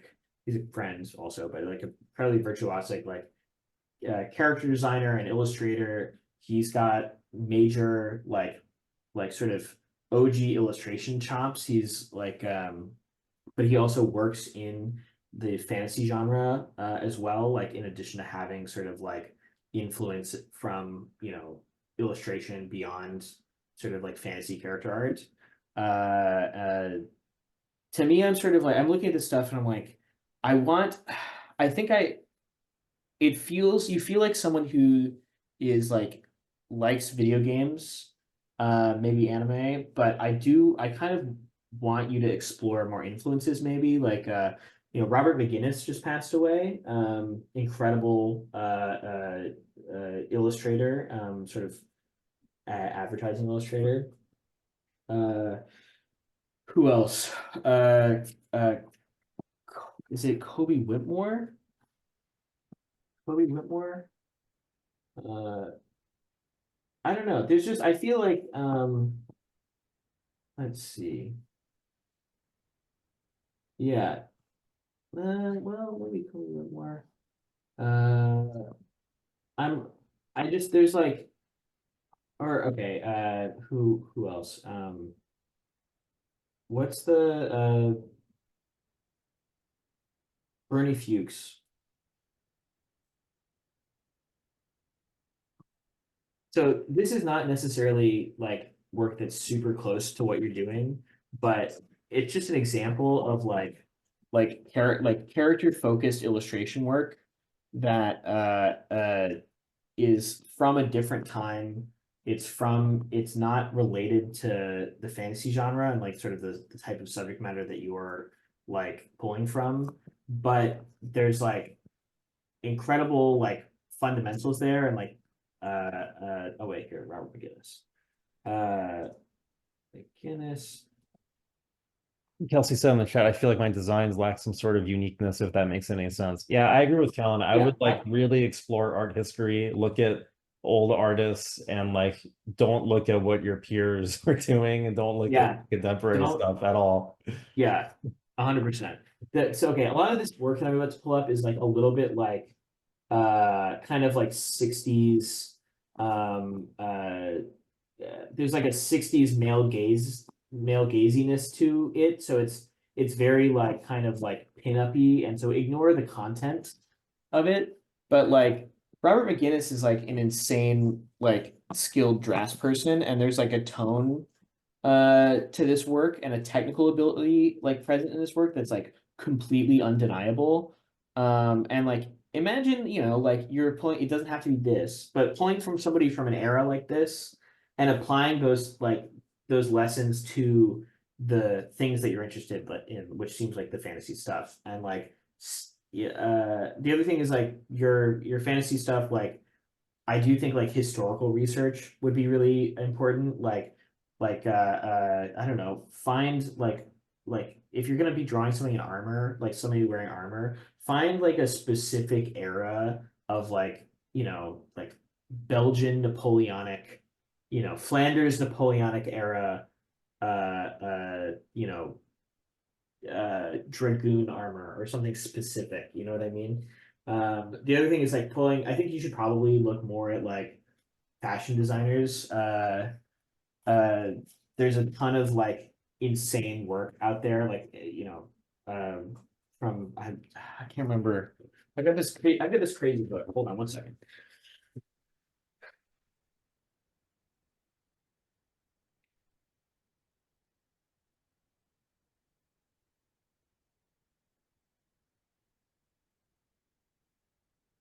Okay, so I got this Isai Miyake book. It's fucking insane. If Tessa or if you could put that in the chat, Isai Miyake, Isseymiyake. But like, look at all this insane design language stuff. Like, look at all this. You know, all of this already exists. All this stuff already exists. People in animation don't know about any of this shit. People in video games don't know about any of this stuff. Look at this. Look at this What was the crazy- name? Can you spell it again? Isai Miyake. I don't know if I'm pronouncing it correct, but Issey, and then Miyake, Miyake. My point, it doesn't have to be this artist specifically, and for like historical illustrators, it doesn't have to be Robert McGinnis or Robert Fawcett or Colby Whitmore or whoever the fuck like specifically, but just my point is like branch out, you know, like pull from things that are not games. The kind of people like who work at like video game studios, who run video game studios, who are art directors of video game studios, some of those people are like big nerds who only care about games, but most of them are like well-rounded, smart people who are like, oh, like if you can talk to them about some, like if you have a specific interest in a specific perspective and that comes through your work and you're able to talk about it, like that's the kind of thing that's going to impress people. You have to know about the industry stuff too, but like you guys should all be building. This is why AI fucking sucks, okay? Like everybody who's out there who's like prompting things, prompting AI, it's like pulling from all of these places and you have no context for where it comes from, you know? It's pulling from, you're getting influences you don't even have any knowledge about, like the part of history it's pulling from, the you know, whatever. Like you can prompt some of that stuff in, but like It's always going to put a stock photo face right on top of it. exactly, it's going to make it generic and like non-specific, and it's what being a person is like knowing things, having opinions, having interests, and having context and texture you know, like built into like the information in your brain that then you can like apply to things and be like, make a connection, like have an idea, make a connection because I've seen these things, I bring them together and they become this thing. And so if you can the more you can like set yourself up by like being knowledgeable and being, being interesting, like your work will benefit from it. So Learn about Belgian dragoons primarily. learn about Belgian dragoons exclusively. Really, that's the secret that The the thing you should building. take away from this is like, don't do Spider-Verse style, learn about Belgian dragoons. It even sounds cool just to say. Yeah, dragoons, they're like little guys with pistols. Yeah. They're on horses. They have to get off the horse All to shoot. hats. Yeah. Yeah. Okay, next up. Yeah, I hope that's helpful. Okay, next up is Saul. All right, what do we got going on? Saul, are Hello, you here? How you doing? I'm doing well, thank you. Um, So, yeah, please go ahead. yeah, like I guess I'll answer what everyone else has been covering. I graduated from art school last year in May. I worked on a rotoscope documentary in the fall, and I've been taking courses on visual development and background design. I did one with Underpaint in December as well, and then I'm doing one through Concept Design Academy right now. Cool. Yeah. Cool. Wait, you said you graduated last fall? Last May. Last May, cool. Nice. And you want to get into background design specifically? Yes. Cool. What's this rotoscope documentary you worked on? So it was for this indie studio called Liminal House, and it's on preventing drug use. Yeah, Cool. it's a two-part documentary. It's not out yet, so I don't know if I should say more about it. But like, yeah. Yeah. Yeah, I think don't do drugs, they're bad unless it's like a little bit of mushrooms once a year with your friends. Yeah, exactly. Yeah. Yeah, stay away from heroin and meth. Yeah. And fentanyl. No opiates. Yeah, well, so there's some cool stuff here. I am like it's it's funny, I think like you've been here for this whole talk, I assume, so like you probably heard me say a bunch of stuff. And I think that I don't know if any of the stuff that I've said so far has resonated with you, or you're like, oh, that applies to my situation as well. But I'm sure some of it probably does. I think that like there's a lot of like you kind of have a good base going on. Like you're not like you're not in like a dire scenario. You're like clearly developing. There's some good baseline chops here. I do sort of feel like let's see, what's the film part of is this an animated film you made? Oh yeah, it is. But I had to take off. I had it on YouTube for a while, and then I had to take it off for a film festival. So, Nice. but those are some stills from it. That's fucking sick. That's amazing that you've made your own. Where are you based? Right now, the Bay Area, California. Cool. And where'd you go to school? CCA, California College of the Arts. It's Oh, in nice. SF. Yeah. Yeah. Did you have Robert Hunt as your teacher? No, I don't Okay. think he was there anymore when I was in school. Do you know who I'm talking about? Yeah, I do. I've heard. Yeah. I didn't know if he'd stopped teaching or not, but he's amazing. I have friends who went to CCA. My buddy Woodrow went to CCA actually, who did all the character designs for Turtles. And so did Mike Mignola, actually. Oh, I didn't know that. Yeah, Mike Mignola went to CCA back in the day. Yeah, so I think that you should be drawing every day. I think that you should be drawing and or painting every day. I think your draftsmanship is stronger than your painting. Mhm. There's some I really want to see your movie. I'm kind of feel like you're teasing me. You're like, I Oh made a movie. no. I made a movie, but you can't see it. I made a movie, but nobody's allowed to see it. No, I know it's for a festival. Um, nice Bay Area. Yeah, I do think your draftsmanship is stronger than your painting right now.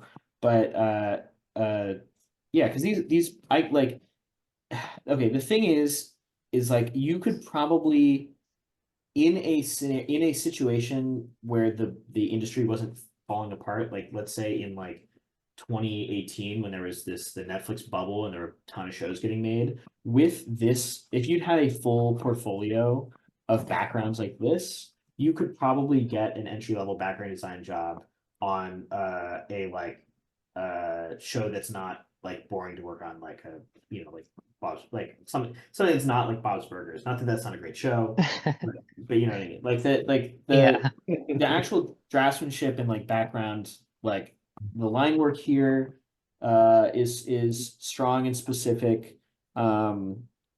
There's sort of like it's you're kind of still at the beginning of your journey, but like you're not like wholly unprepared to work in that space. You like could probably do it. Unfortunately, we're at a place in the industry right now where there's like a bunch of incredibly talented, skilled people who have a lot of experience that are not working. Mhm. That'll change eventually, but there's this big like the streaming wars blew up like the number of things being made, and then there's this giant contraction that happened. And it'll come back, but right now that's like because of that scenario, like you would need a much more built up portfolio to get work in my like estimation. Yeah. But I do think that you've got stuff going on. So like it's that's good. It's not a bad position to be in. But to me, I'm like, yeah, I mean, I'm gonna say some of the same stuff I've said before, which is like, uh, I'd like to see maybe more studying photography and how that applies to painting, drawing from life more and painting from life. I think I saw you doing some plein air stuff. This is what's this for? Is this just like you doing some props? Yeah, basically. And then I integrated it into kind of the main character of what this story would be. Gotcha. Yeah. I think that to me, I'm like, maybe I'm just not being observant, but is this all one story, or is this sort of like, No, it ends at the first story ends at like the street in the daytime, and then it's a different this street in the right daytime? there. Right there, yeah. This is the end. Yeah. Okay, That like first chunk. got it. And then this is all separate stuff. Mm-hmm. Cool. Yeah, I mean these like,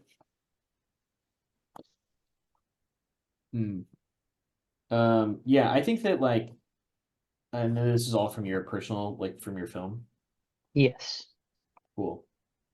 Yeah, I Yeah. think there's some like fundamental design things that you could work on. Like Kellen said, I think photography would be big, focusing on, principles of contrast and composition, basic fundamentals, because you have the ambition, you have a lot of technical skill already. I think that Especially in your drawing. yeah, especially in your drawing. And I think that kind of learning about abstract design and how contrast works, you're going to be able to do so much more with the skills you already have. Yeah. So the other thing is I think that like your portfolio is like there's the stuff you've arranged your portfolio correctly in it. The stuff that's at the top is stronger and the stuff that's at the bottom is sort of like clearly you learning. Like there's a lot of as I scroll down, the like your being a student recently has sort of like reveals itself a little bit more as we scroll down. And yeah, and I think that for the if you want to get into like if you want to do more painting like stuff and be like a possible option as a background painter in addition to a designer, like I do think that like doing film studies and studying photography, not like in a very intentional way, like as you know, like as like what it looks like to like group things in a filmic way, like group things Mhm. value and color-wise in a filmic way, I think would be good for you, because I do like the painting is sort of, it's a little bit like local color oriented. The places you're like sort of emphasizing line work and revealing texture, I think hurts you sometimes more than it helps you. Like I'm not sort of sure why like the line work in this is revealing itself in the places that it's revealing itself. It seems a little arbitrary here. I know this is probably an old piece. But it's that sort of thing. Let's see. Yeah, I think this applies to just your line work also. Like some of it feels incidental, as if it's like that information is just coming from a photo reference, Right. and it's not designed. Yeah. Mm. Wait, that's the thing though, is that when you're doing just straight line work for background, I'm like you're thinking on one plane, which is the line work plane, and like you're Yeah. able to execute in that in a way that feels like it makes cohesive sense. But as soon as you introduce painting into it, I feel like you're sort of like unsure about the rules. Like you're not laying down rules for yourself for how that should work, and it's a little bit, it just gets a little jumbled. And then you're sort of your line work sometimes. This is a little bit better because it's kind of like mostly line work. Again here where you're like it's unclear in places where you're like I've got line work, but it's being overpowered by this like lighting bloom layer, which that actually kind of functions well. That's okay. But then you've got a lot of information in the texture paint here that's kind of only present in this moment, or in some of these other moments that like kind of creates like makes what should be a like a moment of rest in this image, a like unique, more complex part of the image that stands out in a way that brings attention to this like empty space that I don't think is your intention here. Yeah.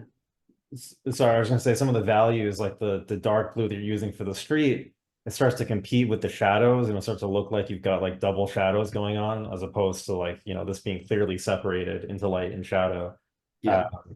So yeah, I think fundamentals of light and materials, but also I think that the straight line work one below it is the strongest, but I do think that this is going to help you with when you're just doing line work also, and really being confident to make your own design decisions. Right. I also like the line work stuff here is the strongest, but it's also like, if I was going to be critical, like I do think that you're probably like there's probably 10% too much line in this image. Like you could probably simplify down more like than what you have.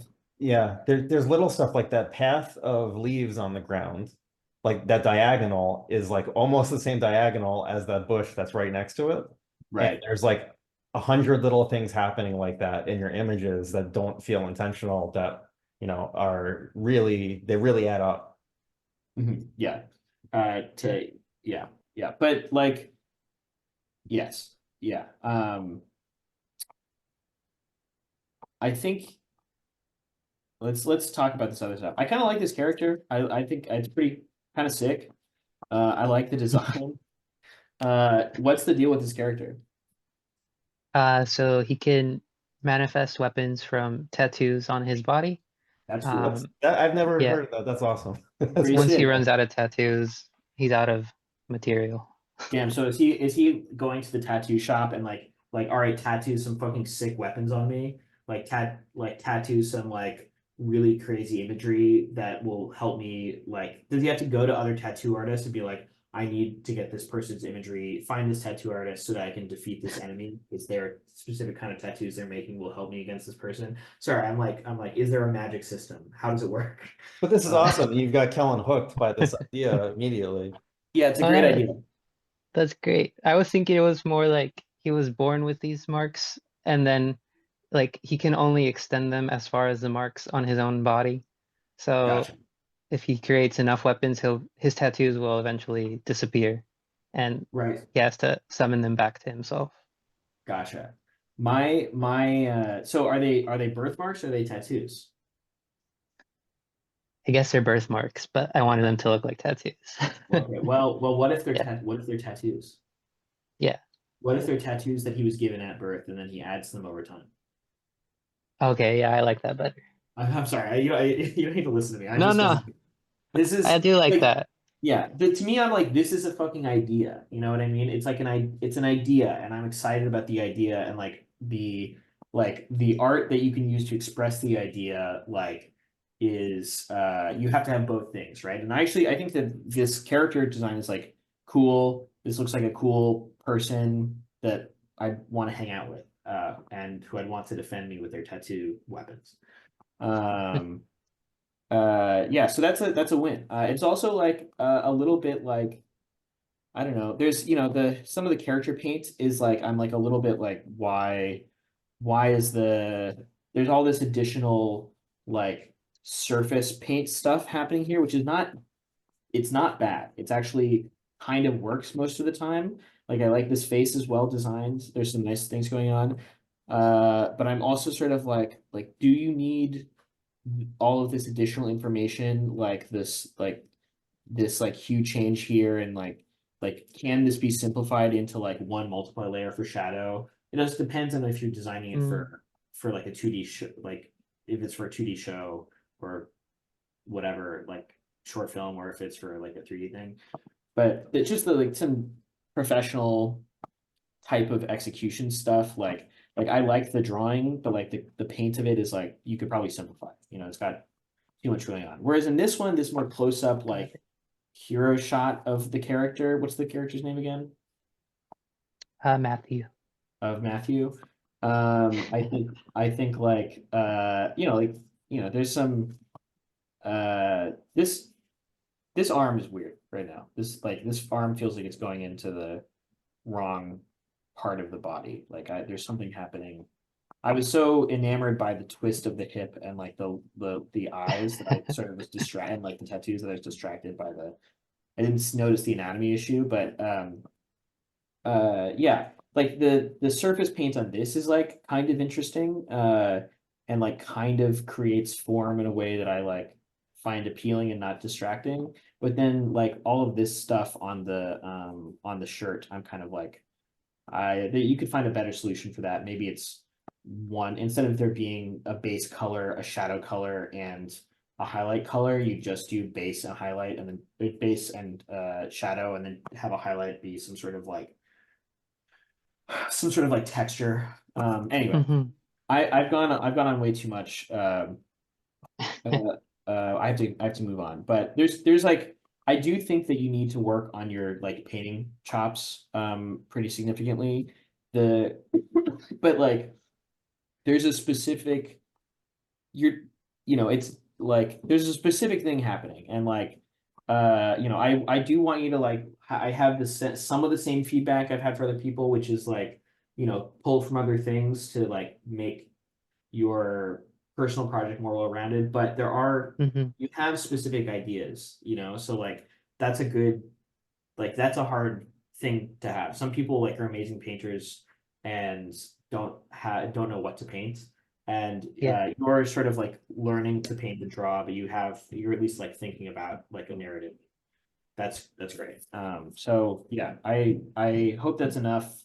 Do you have any last minute question for me? No, I think that's good. I took notes on everything you just said. So yeah. That's it. All right. Thank you so much. Thank you. All right. Okay. Bongsu Kim, let's go. Hello, hello. How you doing? I'm doing good. Oh, so I'm just gonna introduce myself. I'll be quick. So, I don't really smoke anything, but my name is Bong. I'm currently a senior student at a university. I did kind of take years and years of break before going back to pursue my passion. So I am much older than other students. I'm studying illustration, and I'm aiming to work as a concept artist for uh, or fantasy illustrator. but I'm not quite sure what type of work I should focus on for my portfolio since I have received multiple different feedbacks.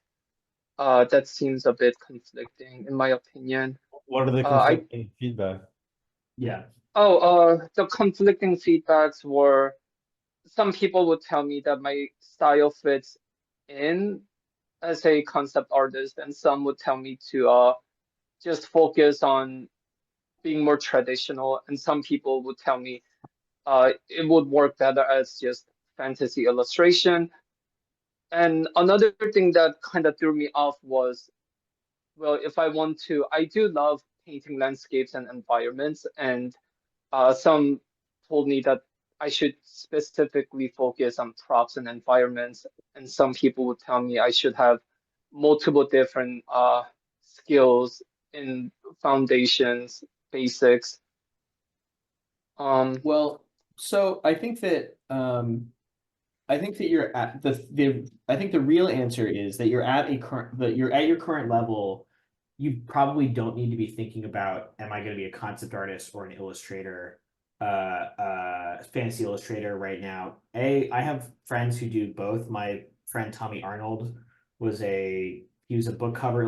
He's like one of the best fantasy book cover illustrators. He's amazing. And now he's doing concept art for like the Dune TV show and like costume illustration for TV. So like you can kind of do both. They're actually overlapping skill sets. I think that that's like worrying about which of those two things you're going to do is a distraction. I think for me, like I'm looking at your work and I think I actually do like this piece. I think this is kind of interesting, but like there's like an interesting, strange texture thing happening here. But to me, I look at it and I'm like, even though I do like this, it's the fundamentals. Like I do think you need to drill fundamentals.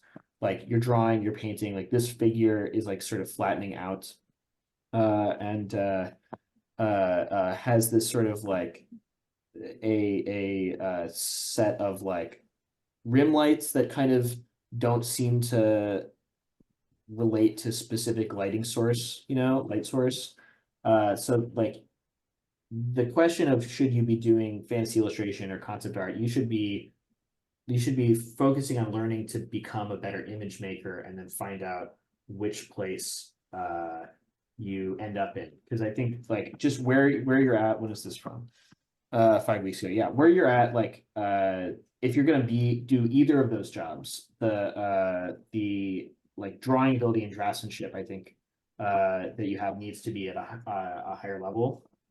And that's okay. That's actually like a kind of a good place to be, because that's the place that like developing those skills, the drawing and painting skills, that's actually the part that goes the fastest. I've seen people, Sean Silvestri, who's teaching class, is it May that the class is? Mid-May? Or late April. Yeah, so he was younger at the time, but like he went from being like truly and I'm using this term with love for my very good friend.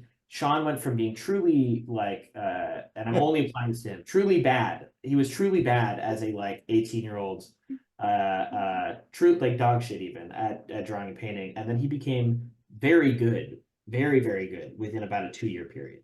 It was like nice. It was insane. And like the thing that he needed to do after that was then learn about, and that's what his class is about, but learn like what his voice was, because he just like improved to this like technical level that like I was jealous of, but he also was sort of like, well, what do I do with it now? Do I just paint the same imagery that other concept artists are painting, which is sort of what he was doing? So to me, I'm like being in a position where like the thing you need to learn right now is the technical stuff, like focus on that. Because like these are I'm sort of charmed by the face on this character, but to me, I look at these drawings and they're sort of like the forms are sort of simplified in a way that doesn't feel intentional. I think that like yeah, I don't know. I would focus on drawing from life. I would continue pursuing the things that you're interested in. Looks like you're doing some portrait stuff. That's good. What is this? Nice. Cool. That was a school project for text and image. delicious. Miso banana sounds like a go for it. So yeah, like I'm looking at like I'm gonna have to move on quicker for everybody because I'm taking too long. But yeah, so I look at this and I'm like, what I see is a lot of texture work that is probably from photo bashing. Is that right? There's like some inlay texture stuff here. Yes, it is. Yes, right. But I see you using that, but there's not much form and drawing underneath. So I think that you need to worry more about like, you know, being able to represent the image, like represent it like like form with your drawing ability and like yeah. So I think the feedback should be practice every single day. And don't use any like techniques, like no more photo bashing. Yeah, like, no more same photo thing, It's bashing. like editing can't save a photo. Like this is, you got to Yes. learn how to point the camera at the right place, and that's learning Yes. the fundamentals. And then if you want to do Yes. photo bashing later, fine. But right now, Right. it's just getting in the way of learning. Yeah, 100%. Yeah, right now, yeah, at the level that you're at, using techniques like that as a crutch, and you just need to be like you will learn more quickly. Just experiment with photo bashing in a like occasionally like put it back into your work after you've been working on stuff like just drawing and painting for a couple months, and then see what it does and see if you come to some conclusions from it. But don't make it part of your process. Just focus on the drawing and painting stuff. And again, and look at more. Look at like same advice I have for everybody. Expand your like where you're taking an influence from. You're drawing. This is like a samurai lady. Go study Kurosawa films. Like go study. Go watch the Zatoichi movies. Go watch. Pull from. Go to the museum and actually look at real samurai.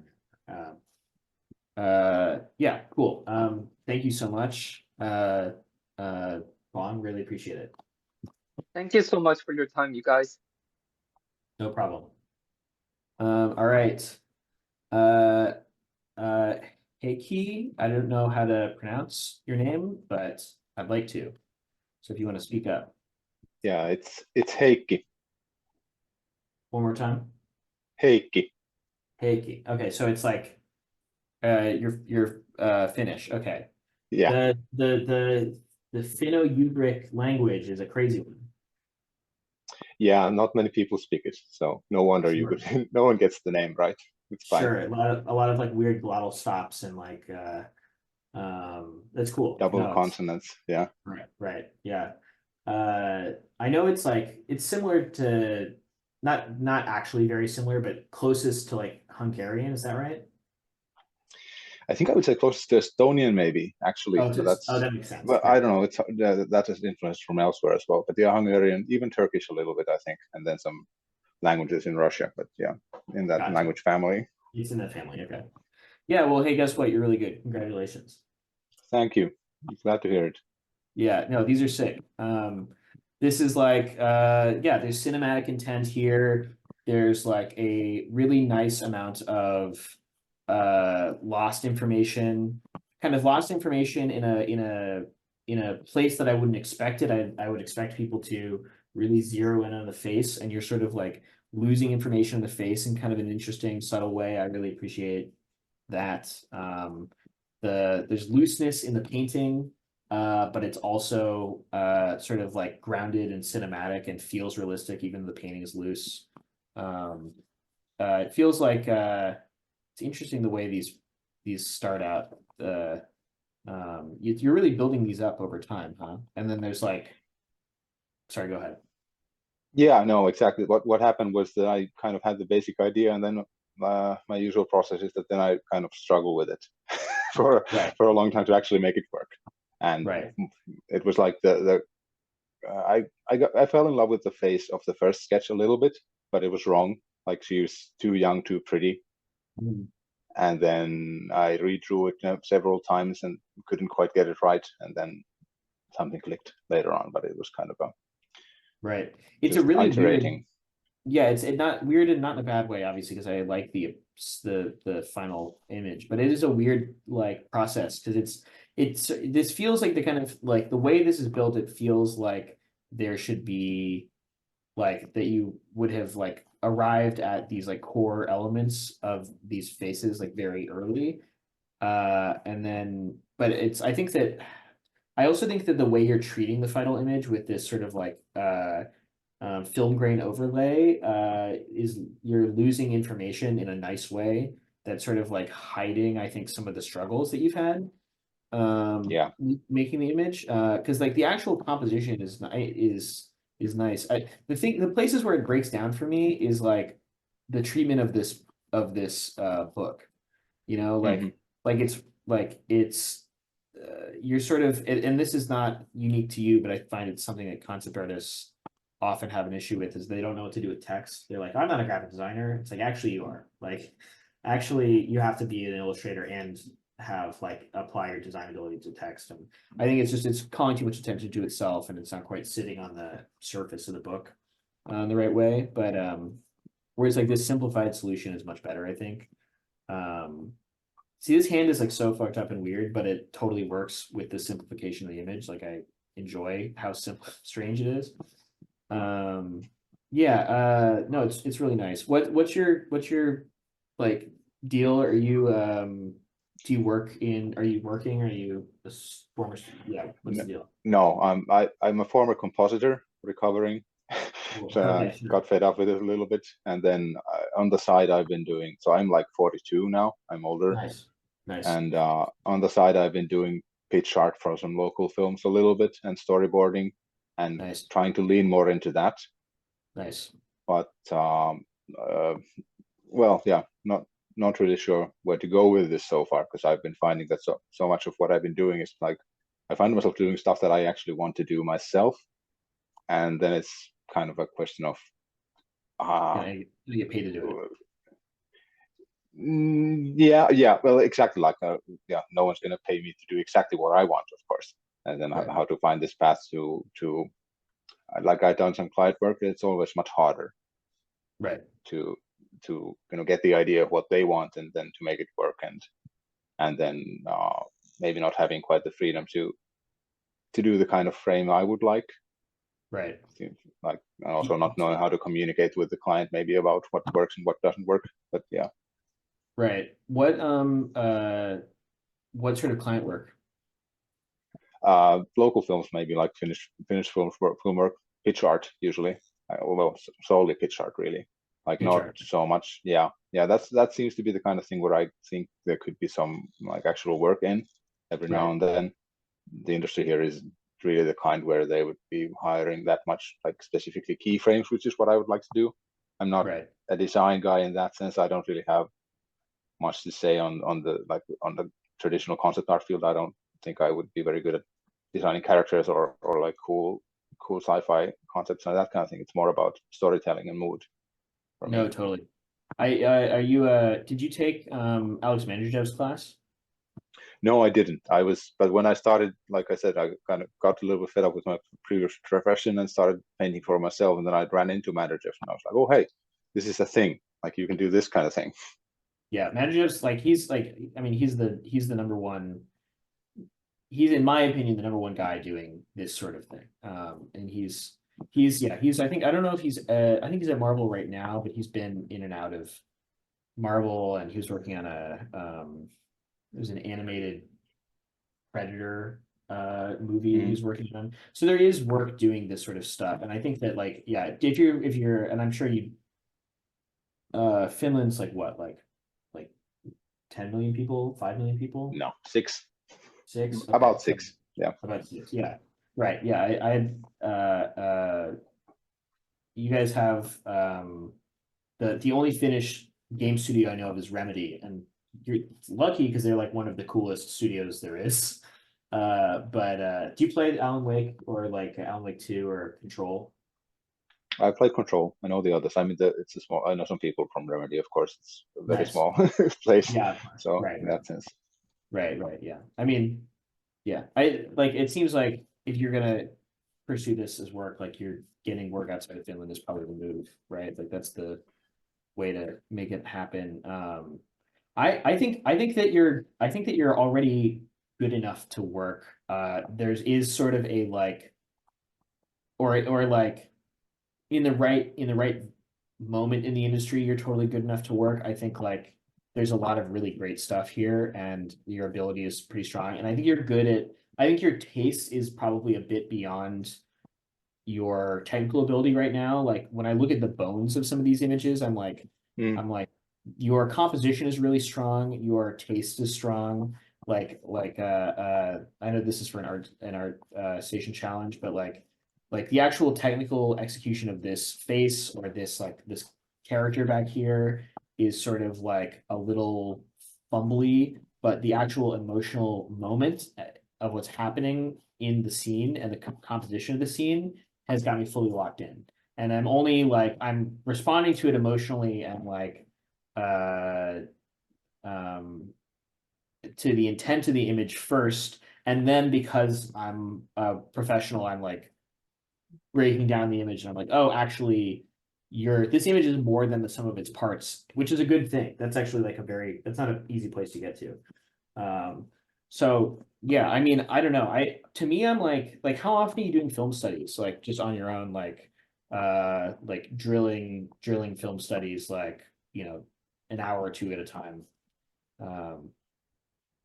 Right now I've been drawing from film, like storyboard composition sketches, Cool. several Good. times a week. But yeah, it's been a bit on and off because I've also been trying to do daily life painting and so on. And so it's kind of a back and forth all the time. Do you have anywhere where you post your daily stuff too? Yeah. Besides the Discord? Not much. There's a local art Discord, but it's kind of quiet. You are you on the Underpaint Discord posting stuff? Yeah, he posts all the time. It's been cool seeing your progress. Amazing. Nice. Well, that's good. I mean, keep doing that. Like I don't know, like when is this face is this is a terrifying creature. When is this from? 3 years ago? Okay, yeah. Yeah, I mean, like I guess I'm curious what you're interested in from me, because like I think that you can you should be posting on Instagram. I don't know if you're doing that, but I think that you could make a real go of it if you're consistent and continue to push hard. I do think working on the fundamentals so that you can achieve an image like this more quickly. Like I can, again, like I said, I can see the struggle in the achieving of this. And I think it's just like bringing your technical ability up to a place where you don't have to fight yourself to achieve your end goal, because your end goal, like the clarity of it is like commendable. But I don't have I don't know. Do you have any questions for me, I guess? I think I just wanted to hear what the overall impression is, and maybe also like if this was if I was looking for keyframe work, if there's any type of thing that you would like to see more of, or that's simply missing, or just like in terms of a portfolio.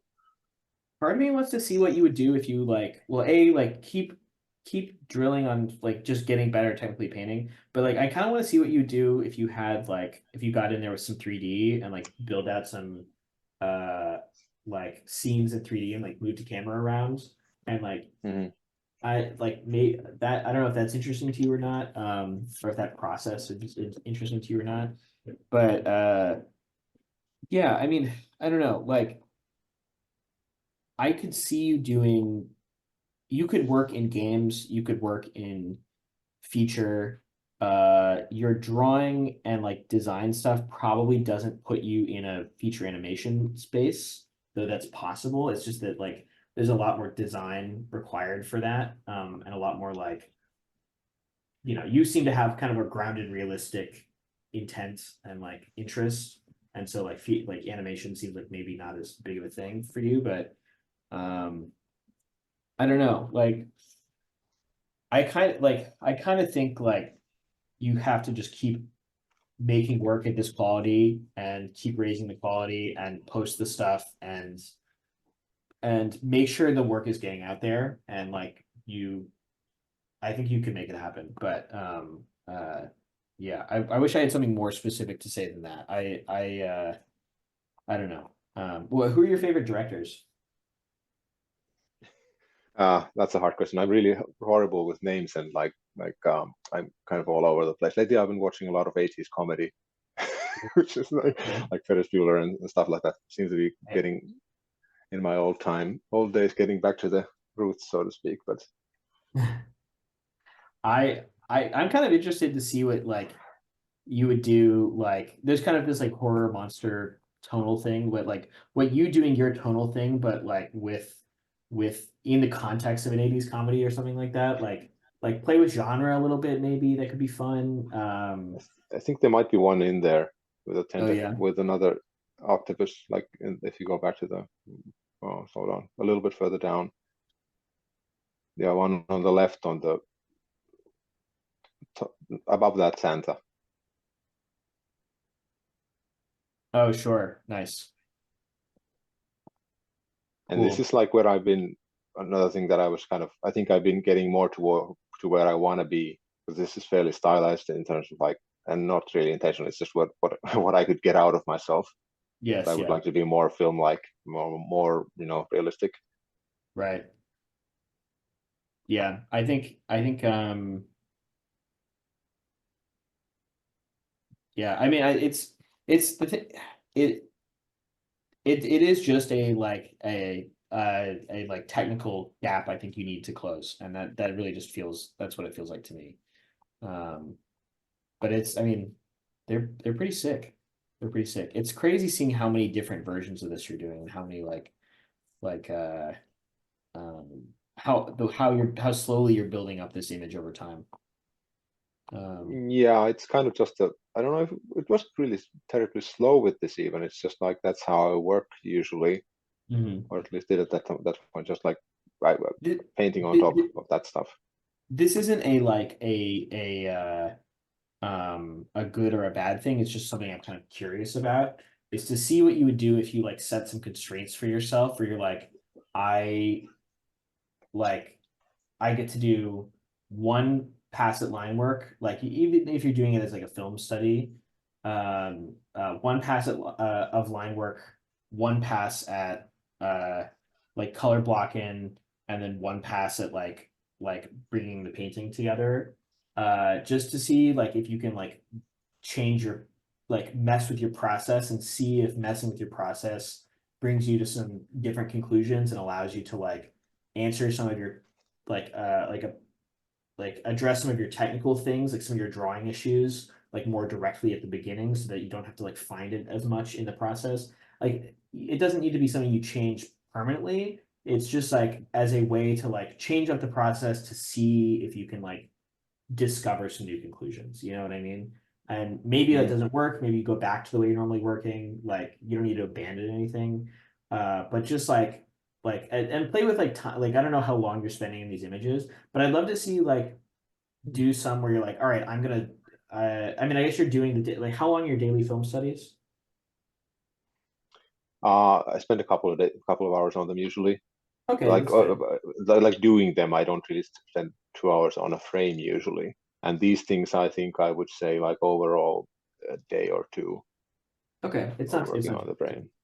Yeah, I'm like, I don't know. I kind of just want to see more, honestly. I wish I had more helpful information for you. But Devin, do you have any thoughts? Yeah, I think a lot of it does come down to drawing. Yes. Like I think 3D would show you kind of where you're losing like 3D space, I guess, and like how forms are relating to each other. And I think, having that drawing ability would allow you to get from point A to point B much more efficiently. Yeah. Yeah. Yeah. 'Cause to me, when I like saw your process, I'm like,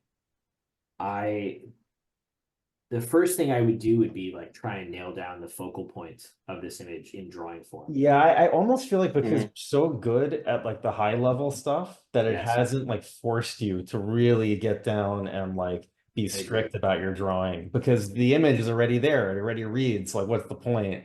I think that's the main thing here.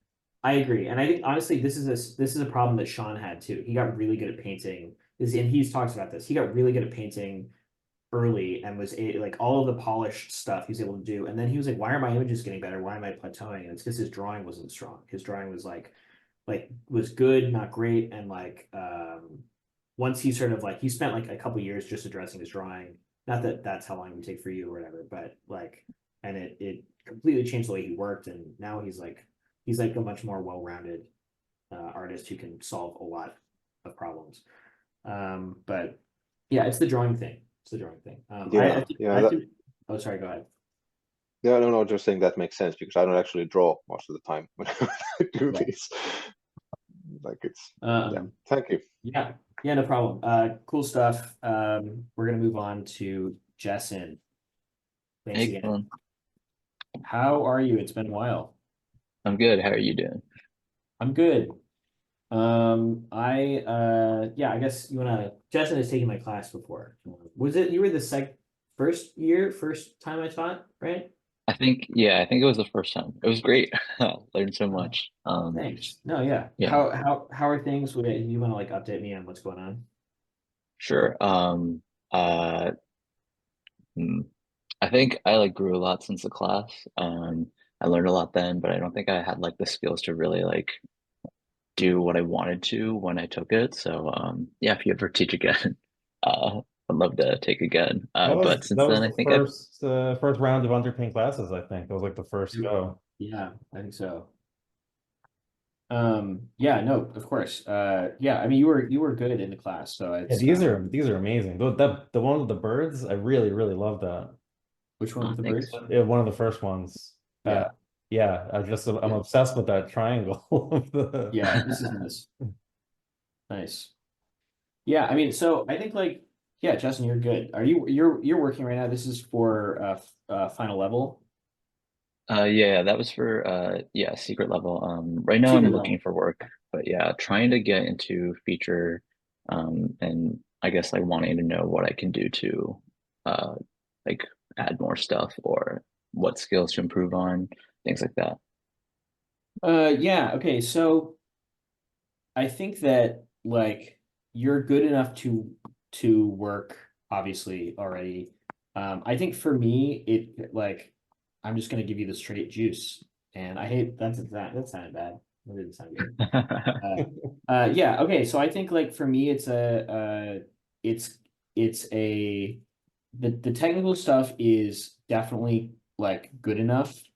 But I sometimes I like look at this and I'm like, I don't know if you know what to do with those skills sometimes. Like to me, I look at this Splunky work and I'm like super competent, but like for my personal taste, like I see a lot of like, and it's not just the Splunky stuff, it's like here too, like I see you injecting a lot of color in places where I'm like, I don't really understand why like this like you're injecting color into images in a way that feels distracting and sort of like it hurts the overall read and kind of like creates like kind of like hurts clarity and like creates kind of like a chaotic like vibrancy that can work in some context, but it seems like something you do pretty universally across images. And it's and so to me like that's a personal taste thing that I think like I sort of bump on, and it kind of makes me feel like it feels like something that I think maybe I don't know how it affects like job stuff, but like for me it like makes me want it like limits the way I would imagine using you in in like a production. It's like it's like yeah, to me I'm kind of like there's a like there's a lot of like all of these images they have like all of these forms have a different outlined edge that has a different color highlight, and they seem kind of arbitrary and disconnected from like the universal whole and intent of the image. That's like a thing that for me I bump on. Like there's a lot of really strong like technical base underneath this, but it's sort of like it feels like like an affected like style choice and not like it's coming like coming out earnestly based on the intention of the image or the need of the image. Does that make sense? Yeah. And it's like I think it's something that I see in this work, but I also see like it's one of the trends in feature or not in feature in like sort of like our animation community is like that sort of like treatment of color. And I think that's there's a time and a place for that, but it actually I think it makes your work less unique also because it does feel like something that feels similar to stuff I've seen other people do. And so if like you're talking about competing against other people for those jobs, like needing to like you are really good, which is great, but like what can you do to like set yourself apart, like shed some of those aesthetic like tendencies you have? Maybe those are things that you're really attached to and you're like, no, this is who I am, then like feel free to disregard me. But like that's kind of like the thing I would play with, like changing or whatever. I think like this is a really the thing is that like I say that, and then the other thing I can say, like I'm being very critical right now because I already think you're really good, and you're also like a working professional. So I'm sort of talking to you like probably a little more straight than I would like most people in a critique. But yeah, there's also like a lot of fucking great like drawing and painting here. Like I like this painting a lot. This painting is really nice. This is like this glow moment is really beautiful, but it's again sort of like this kaleidoscopic use of color. I'm kind of like I've seen it before and I'm wondering like what what it's getting you in this image, like can you achieve moments like this where the kaleidoscopic use of color feels like it means something, whereas in the other parts of the image it feels like it's universally applied in a way that like I'm not so sure how that like it actually I think it hurts the effect of like using color in the rest of the image. Does that kind of make sense? Yeah. Yeah. Yeah, and same thing like with this, like there's this like yeah, I mean there's okay, here's another example. Like this is like a as an image, this pink dog staircase. There's a like it's like it's very charming and cute, but I am sort of like it's kind of in this in-between space where like you've got this grounded world, but the painting technique applied to it I think sort of like hurts the read, and the like contrast between this character and the like flatness of the character and then also this sort of like digital painterly thing you have going on here that sort of like feels like not quite connected to like one's wrist, like the natural motions of a wrist that like a brush brush marks would make. Like I don't know, there's just like I'm not those two things don't sit quite, they're too close and they're too far apart. Does that make sense? Like Yeah, okay. there's like you're kind of applying some of this, I don't know, it feels like the language of this image is similar here, and then as it recedes from here, it kind of like it becomes a like less specific, like less considered, like painterly approach. There's like things like I don't know. There's also like stuff like the clarity of the image is hurt. Like there's like I'm not so sure why this is so sharp up here. There's all this like outline stuff that's happening up here when like you also have outline stuff on the like center like main character of the image. And I think like I should be looking directly at this the like what's the dog, I guess. But when I like sort of squint, I kind of like find myself looking here, I find myself looking here. And I think it's just like sort of picking your battles a little bit on what does style mean? What are the choices that I'm making for this image mean? And how is it going to affect the feeling of the image? Yeah, I don't know. I'm sort of rambling now. I'm kind of trying to catch myself. But again, these are all really good. There's really great moments. I actually really love this and this. The clarity of this is really nice. It sort of Yeah, I think that's my favorite. And Yeah. I almost wish you would add some more rest areas in places. And this one is so close, but maybe those two lights right at the top of the image, a little higher, right to the left. Maybe it would have been better to just have a little bit more blue sky there. There's just Right. always something going on. Yeah, there's always something going on. And I'm looking at these lights and it's there's crisp clarity and sort of beauty to the treatment of this and the treatment of this. I love the treatment of this. But then I'm why are these lights should be really, really simple. Yeah, just edit yourself more. Yeah, if it's not adding, get rid of it. Yeah, the texture you're applying to stuff is you're applying texture in places where I'm why is this here? It would actually be more beneficial for it to just be a single shape with no texture and one little highlight and maybe a gradient inside of it. I don't know. Yeah, it's or some of the line work stuff here. You're sort of doing using the light line work on darker fill stuff is totally a thing, and it can look really good, but if line is supposed to be a description of an edge, and you just have to be kind of aware of oh, am I depicting edges as a what am I trying to say? It fuzzies up the language of is this edge light because it's lit differently, or is it in the language of drawing where I'm outlining the edge in a sort of structural drawing way as opposed to a light-based way.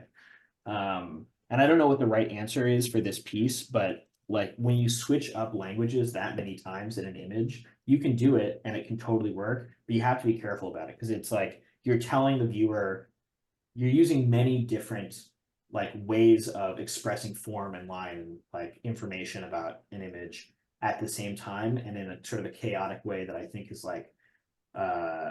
mixing up hurting the clarity of images kind of across the board. But that being said, you're really good and you're good enough to work. So I hope I'm not being too fucking crazy right now. I just I think that I already think you're good, and so this is the kind of granular stuff that yeah. Anyway. Do you have any questions for me? Is that helpful? Am I being insane right now? Please talk to me, Jason. No, that was really helpful. Thank you. Because I feel like I was just adding in whatever I don't know. There was no real thinking to adding in extra detail. That was just I feel like I need extra detail. So Sure. what can I do to add? So yeah, thanks. Yeah. Okay, cool. Yeah, because I think your most successful moment for me in this piece is this water. And it's the simplest part of the thing. This is also nice. There's some nice stuff happening here. This is nice. But I'm I do think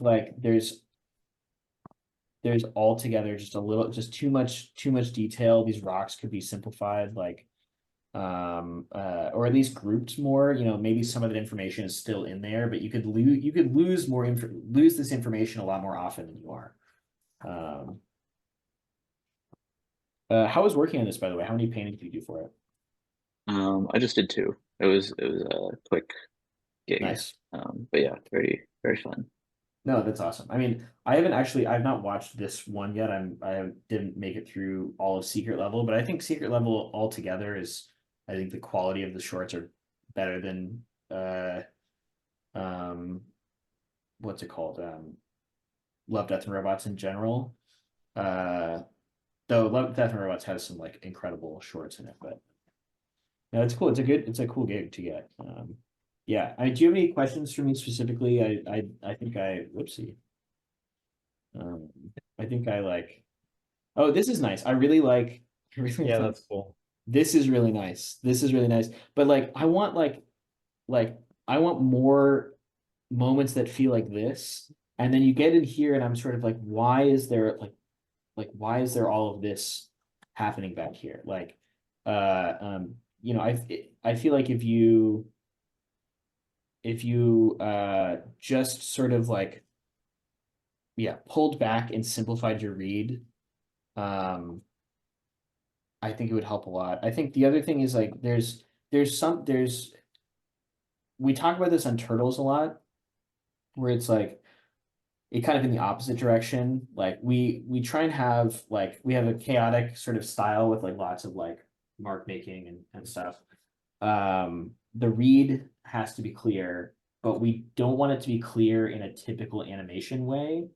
There's a like chaotic like live action grouping that not chaotic. There's a live action type of grouping we do in Turtles where we group things like according to the way a camera would sometimes, as opposed to the way a like typical like animation Visdev painting would, where like we're not adding additional rim lights. We're not sort of like, you know, you lose things like things get grouped in a way that's like maybe doesn't add clarity to any given part of the image so much, because you're like losing like some local color that's like really dark with a shadow that's also really dark, and they like become the same thing.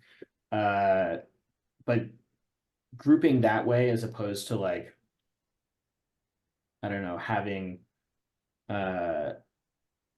all of this information lifted and visible at the same time. Yeah, anyway, sorry. I'm like, how long have we been going? It's like 1:44. I think we did a little over 3 hours. Do you want to rapid fire go through the rest of the yeah. I think, well, I can do a little bit longer, but yeah. Justin, do you want to give me one if you have one more question for me before I go? Thanks again for doing this. I think like, I don't know, having somebody who's doing professional work come and ask for a crit is like really helpful for people. So I really appreciate you. And yeah, do you have a question for me before I move on? Yeah, sure. And thanks to you and Devin for having this like opportunity to chat and get some feedback. Really grateful for it. I just had one more question, is like what would you recommend like adding, like what more stuff to like portfolio or like other, you know, types of work would you recommend working on to try and do more, I guess, to Yeah, get further? I think like I want to see more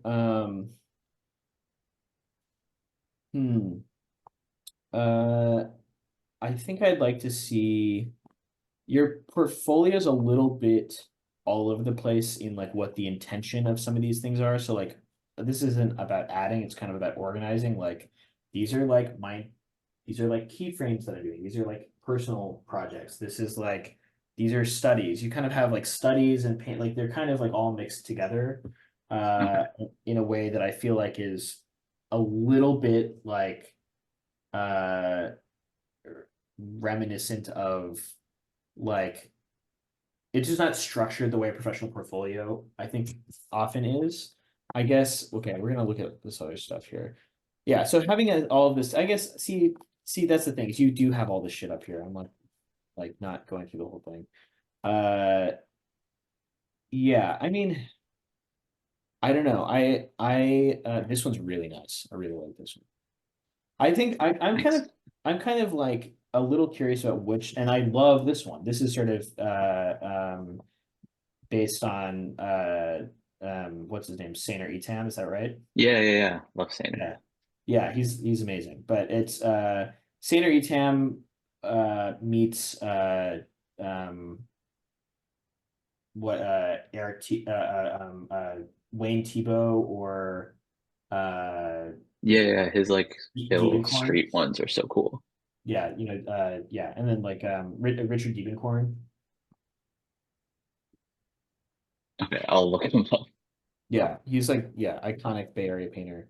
Yeah, I kind of like I sort of think like you could probably lose some of the more unfinished stuff in the portfolio and like relegate that to relegate that to Instagram. Um I I sort of like I think editing down the portfolio is good. Images like I want to see you do a complete image like you've done here. Like very cool.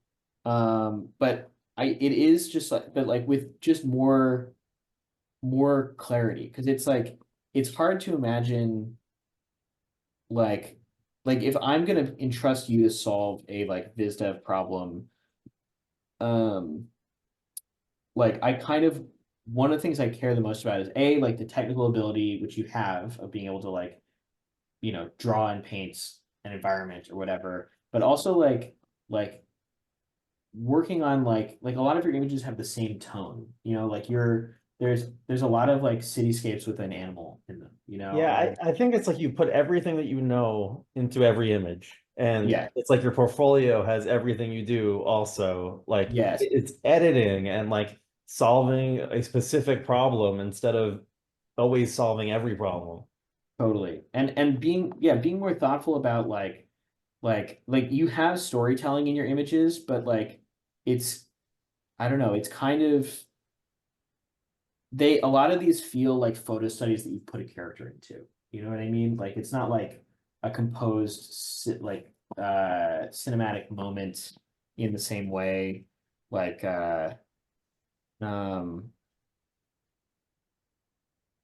yeah, but I think that like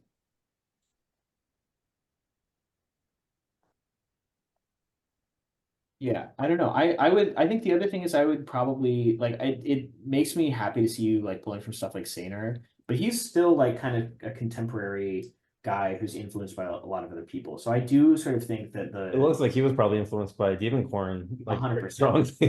100%. He's 100%, yeah. It does make me feel like you need to like branch out of your current like pool of influences and like see what like stretching into different tones and like stay true to yourself. You don't need to put on a mask or anything like that, but like I would try like branching out in terms of your aesthetic influence.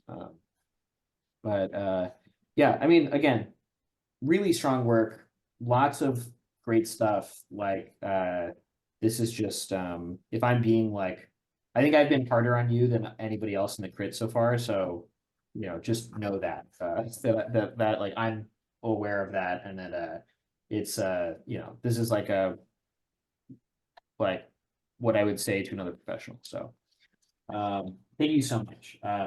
I hope everybody else like got something out of that. It was like, yeah, it was kind of intense.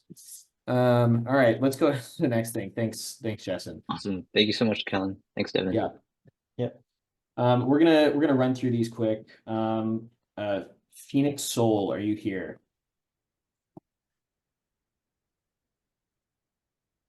No. No. All right. Well, I think that I like an angel. I do get the sense that there needs to be more traditional drawing and painting, studying here. Next up, Lisa, these are fucking cool. Is Lisa here? No. Well, I think that these were done for the Trees Plus thing for my class, but I don't remember them from my like this must have been done like from a recording because I would remember these. They're really sick. Yeah, they're awesome. They're really sick. And it's a great range of exploration too. Like this is like you know, some of this stuff reminds me of other things, but like this is like kind of reminds me of like Mullins, you know, this is like kind of like Ben McKenty, Zedigi kind of whatever. This is like I'm not exactly sure, but there's moments where it feels like if Valorant artists had better taste and were abstract. But this is really beautiful. There's a lot of really great stuff here. This is like very strange and interesting and bizarre. I almost feel like there's so many cool ideas, but it's almost just missing like a hierarchy of like, here's the big idea and here's two sub ideas. It's like there's so many cool ideas and they're all equally important. Mm-hmm. Yeah, I agree. And this is like this for the assignment that this is for, I'd say like trying to do as many things. But man, like every part of the image has something cool to look at. I know. It's like I almost like want this itself to be like that's what I was thinking. Like, yeah, that's its like, own thing. And then on the right, like the birds on the branches, like that's doing something really, really cool. Yeah. And it's almost like divided into equal quadrants, which bothers me a little bit. Yeah. It's I mean it's pretty cool. But it is, yeah, it's a little bit like one too many things. But I mean, it's sick. I wish I had more context for this person, so I could see the rest of their work. I'll have to look into it later, but I do like all this stuff. I don't know. Yeah, this is like the most clear. These two are the most clear, cohesive ones. This there's an Instagram link. It's worth clicking. It's really, really cool stuff. Where is it? Click on Lisa. And then there's a link. Oh yeah, we've got a wedding procession, and that's now you're speaking my language. The first one. Yeah. Honestly, these are all very, very sick. Yeah, I think that the hierarchy of ideas thing applies to all these. Like, try and have like a title and a subheading and body text. And right now it's all just body text full of mind-blowing ideas without a title. Totally. But you can see in in these studies, like both the expressiveness and the technical ability sort of happening together. Like these are all fucking great. It's a little bit like it's all really good. It's a little bit indebted to I can tell that this person's like a Zedig fan. And Zedig's like unbelievable and amazing, but he's also like a product of especially with something like this. He's a product of like being a fan of anime and being French. Well, he's French Canadian, but like being like Mobius and like French comics and I'm sure that this person Lisa is almost certainly pulling from that stuff as well. Zedig's also like loves like Leviton and Russian painters and Russian shit. So like, I don't know. I feel like very much the vibe of all of that in here. Yeah, I'm obsessed with this wedding one, so yeah, it's really good stuff. It's cool. Good stuff. I don't know the path forward is this person's gonna be fine. They just have to keep pursuing it and maybe see if they can simplify things down into like less ideas in an image. Try like that needs to be their personality going forward, but like try that as like a change. These are really nice too. These are like really beautiful. Okay, cool. Lisa, we don't know where you are, but good job. Sean Wang. Nice. Cool. Yeah. I don't know if they're here. Yeah, I'm here. Can you hear me? Yes. How you doing, Sean? Good. Thank you for doing the event. Yeah, no problem. Because we're kind of running out of time here. Do you want to give me your who you are, and I'll tell you what I think. So I've worked in the industry for like about 4+ years, but I got laid off like post-COVID, and I've been struggling to find steady work, and I've been interested in feature, but most of my experience is TV, so it's just I've been trying to get more into like doing work for feature, but I feel like I'm missing something, or I don't know. It's just like it's hard to stand out. That's what it feels like. So I just thought, a portfolio review. I haven't done one in a while, so that'll be great. Sure. Yeah. So you worked on Troll Hunters and on Dragons: The Nine Realms. Is that also a Troll Hunters universe thing?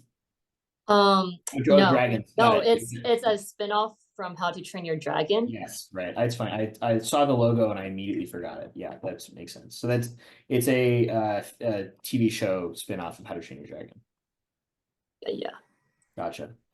Yeah, I mean, I think that like the and we're just in it like, we're in a tough spot where like there's a lot of feature people that don't have work right now, and Yeah. and it's very difficult. I do think that there is a I think like this is older stuff, right? This is from 2019. Yeah, this is older stuff.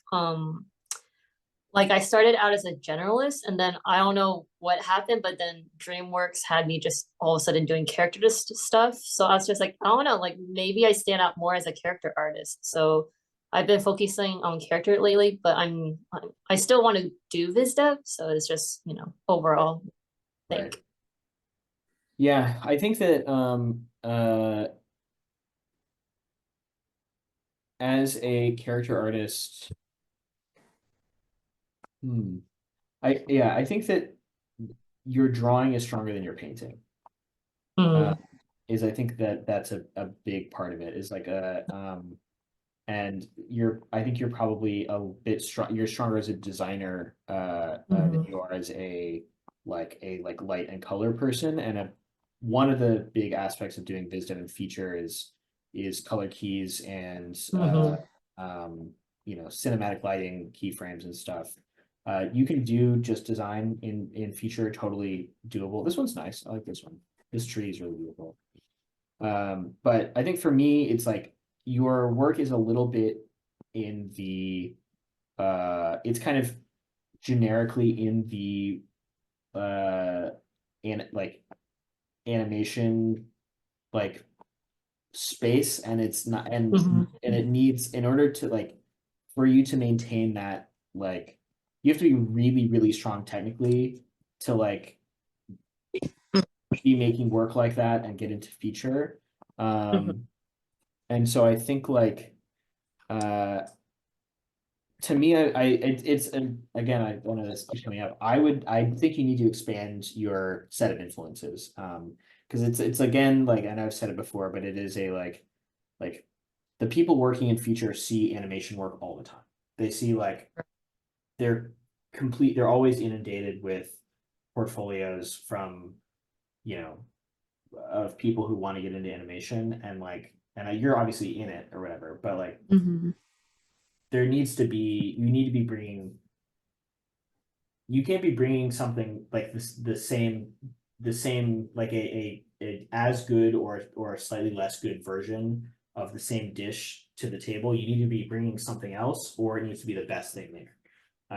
And I think like the best way to do is bring something else and also work on the technical execution and the actual like ability stuff. And I do just think like expand your watch some movies, read some books, pursue like look at art history, and the typical, I can't believe I haven't said this yet during this 3-hour talk, but like look at your like 5 favorite artists, look at their favorite artists, and then look at their favorite artists, and like go back like go beyond. Generations. You got to go beyond, like, because like right now, like you can make like these, like these are technically good. They're and like there is like life in these characters, but to me, I'm sort of like there is somebody at Disney Feature who's doing a stronger version of this right now. Right. And then there's also somebody who used to work at Disney Feature that got laid off that's doing a stronger version of this right now. Okay. Yeah, and so I think that that's like, and like when the industry gets better, or if you get the right break, you will work again and it'll be good. But I think you need to like prepare yourself for what the next step is, because you've already done the feature, like or the TV version of the feature movies that you sort of probably on, and like, those are like lower budget versions of these big features that you're probably interested in working on. And so like, yeah, but yeah, I mean, again, like, there's a lot of commendable work here. But I think you get what I'm saying. Cool. I have to move on, but Sean, thank you so much. Yeah, no, thank you. Fantastic. All right. How many, okay, we've got like we can actually do them all. I just have to be fast about it. We can't, we're cutting it off. We're not adding anything new. Okay. Let's see. Julius. Is Julius here? All right. So Julius, if you're here listening, Julius, you're at sort of a beginner level of like drawing and painting, but I kind of like kind of love all these paintings, even though they're very like rudimentary and you're clearly like at the beginning of your journey. They like you know, the one thing I have to say about these, even though like the drawing's like not great and the painting is sort of simple, is like they have a tone. They have like a perspective and a color palette. They feel like Beau Travail, that French movie, the Claire Denis French movie. They also feel a little bit like those what's his name? The Phil Hale paintings. Obviously they're like, you know, this is very, very, it's at the very big, like beginner level of drawing and painting. But even at that very beginner level, I'm sort of like, these are kind of interesting images that I enjoy looking at. And they're like not generic, they're specific. And that's like you know, like again, like very like as far if somebody was like, oh, is this a good like technical exercise of a landscape painting? And it's like, no, obviously not. But there's kind of something going on, and that's like exciting. I really like this image. And I also really like this one. Even though like obviously the anatomy and like the painting of this is very like very rudimentary. Why is this like, what a composition, you know? Like the choice of like making of this, like this looks like grease or something down here with this like figure floating diagonally in this line, and like what it's even though the painting is not good, it's like, or the draftsmanship is not good, I'm fascinated. Anyway, cool. I hope that is helpful. You have to draw and paint more. You have to draw from life. Okay. Let's see. Veronica, not Ronnie. Hello. How you doing? I'm doing pretty good. How are you? Good. What's your education level, goals, etc.? I am 20 years old and I'm currently a sophomore at the University of Michigan, and I'm looking to go into Visdev. I don't have a strict preference right now on TV or feature. Right. Yeah. At this level, you should just be making the work. Right. Yeah. Yeah. So yeah, I think that like you're like you're definitely like in student work territory. And that's okay.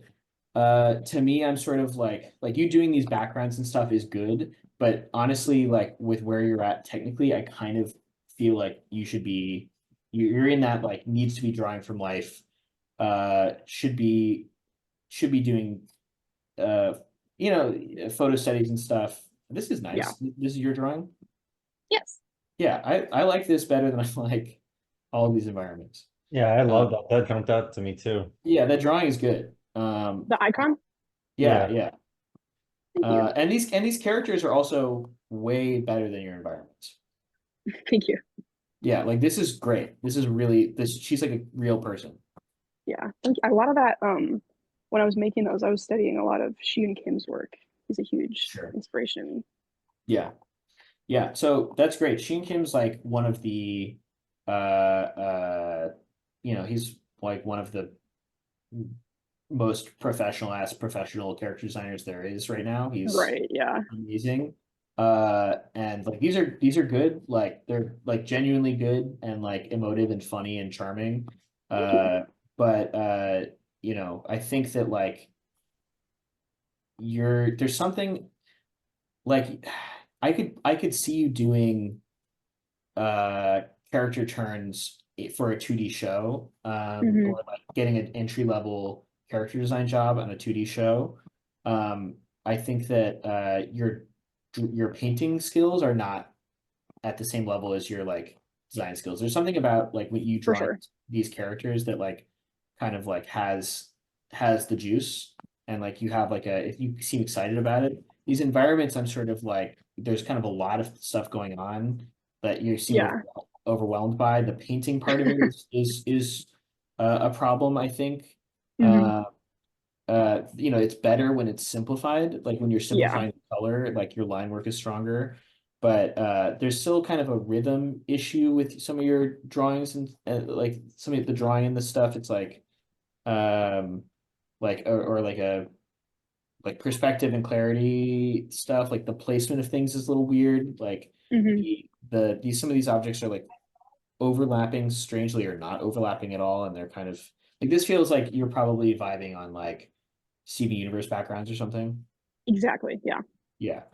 And like it's not bad, but like the paint, there's things like that betray your painting here. Like these shadows have nothing to do with this wall. Like we're losing or feel like they have very little to do with this wall. Like it seems like the angle of the light doesn't really make any sense. Like if they're casting these big ass shadows, this lip should be casting a shadow right here too. Okay. And it's and the hierarchy of like the shadow versus the reflection should be changed. It should probably be that the reflection is more visible in the shadow than it is here, and you kind of aren't adjusting for that. Gotcha. And stuff like like design stuff like this tangent, or it's like almost a tangent right there. Like like this is like you've placed this. It's too small. It's strangely small relative to the other things that are supposed to be the same size. Wait, what is this? Is this like what are these? They're little kitchens. It's supposed to be like a cooking academy. Okay, that's what I thought. But like you've placed this one in the exact wrong place. Okay. It's like you placed it, it's too small, and you placed it just close enough to two edges where it feels like it's now like on the same plane as these two lines on the floor. Yeah. And like if it overlapped just one of them, then it would solve that problem. But yeah, so there's kind of like and I think Devin said something about that to another artist earlier, where it's like there's a million little issues like that in your images and your environments that kind of like contribute to the whole of this like not quite matching up and feeling cohesive. Whereas like, but you have the like style, like some of the broad style things going, like the offset, like I recognize this from Steven Universe, like the offset, right? Yeah, like fill.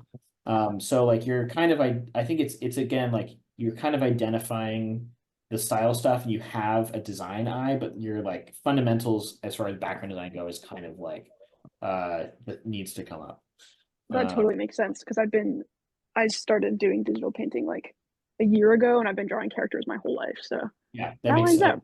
It makes sense. The other thing is like I know this is like a Spider-Verse thing, but you don't need to do that. That was for a separate project. I don't know why that's in there. I've been meaning to take it out for a while. So no, thank you for reminding me. No. I specifically what I mean is like the putting Sony Animation as like putting the logo of a company. No, yeah. Yeah. That's what I've been But- meaning to take out. Yeah. I mean, I'm kind of curious what that's for, but yeah, okay, so this is like, like the technical stuff like there's technical issues here, but this is like a bold choice for like a framing of an image. It's got a tone, like the actual painting stuff and like drawing stuff in it needs work, but you place the camera in the right place. Thank you. To make an interesting image. It's framed within a frame. It's got this like it doesn't have like the execution on the like light and like the way it's hitting the characters inside here is sort of just strong enough to like sell the appeal of what's going on here. There's probably like the way this light is affecting stuff down here is maybe not quite right, but like there's things about that are like kind of like tonally interesting and feel like you thinking like you're like, oh, I had an idea doing. I'm pretty sure that one's from a real photo, so that really makes sense. I think, like you said, I just need to hammer out things that are real so I can figure out why they look the way they do. Sure, right. So is this from a photo that you took or from a study? A study. Okay, gotcha. So right, in that case, like I actually need to ask that question ahead of time. Yeah, like one of the things about this that is useful, or that's like probably appealed to you about it, and that I find appealing is the compositional choice, right? Right. Yeah. Doing that as a study is great. I would say, like, if you can be someone who's taking this photo yourself and creating the image yourself and doing study your own photo, then you get to claim it as your whole creation as opposed to like it's a photo study of somebody else's work. Right. But yeah, so I think you need to like work on your painting if you want to do Visdev. I think the character stuff is good. And yeah, I have to move on, but no worries. Do you have any last minute questions for me? No questions. Just thank you for reviewing my work, and I'm a huge fan of your work. Oh, that's very kind. Appreciate it. Thank you so much. Yeah. Okay. Nick Schlosser.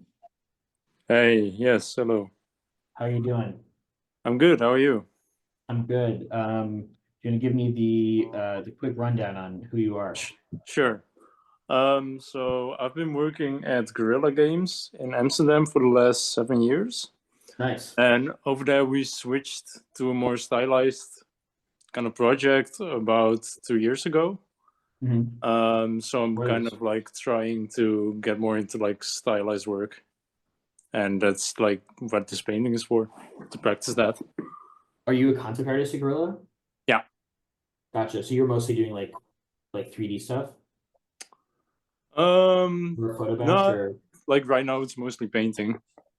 Right. But we do like a bunch of things like 3D painting, photo bashing. Right. Or well, photo bashing not so much anymore, but we used to do that. Were you how long did you say you've been there again? About 7 years. Okay, so you So I worked did on the entire production of like the second Horizon game. Horizon DLC. Yeah. Nice. Yeah, so interesting. I think, yeah, looking at this, I think that the drilling on, I think the painting is sort of my first big issue. There's like a like stuff like I know you're sort of going after something stylized, but the style choices you're arriving at feel arbitrary. Like stuff like these edges being outlined, how visible this is. Like she's in shadow, and all of this, is lit by super bright lights. But she's in shadow, and the shadow of this whole area is exposed and lifted in a way that, like, I don't feel like it's necessary that I see all of this detail here. It's sort of like I feel like it should all be grouped in a sort of like. Are you familiar with the concept of exposing for light or exposing for shadow, like in a camera? Yeah. Yeah, I think that even with the style stuff, I think that this image would benefit from a like a grouping, like a more naturalistic lighting grouping via exposure. But and then as far as like design stuff goes, group the shadows then more in like the whole shadow area. Yeah, I mean for this image in particular, yes. Because it's sort of like what's the subject matter? It is like the subject matter, like there's kind of a lot going on. There's like this big statement, there's this character, there's these characters. Like what's the main read of the image? Should the read be like this big environment as a like big statement? And then the second thing is you're like, oh, there's a character here, like arriving to these other characters. Maybe these characters should be like one of these characters should be lit or partially lit, and then the rest of them should be like locked, like knocked back into shadow. It's just a like kind of a lot going on for this Yeah.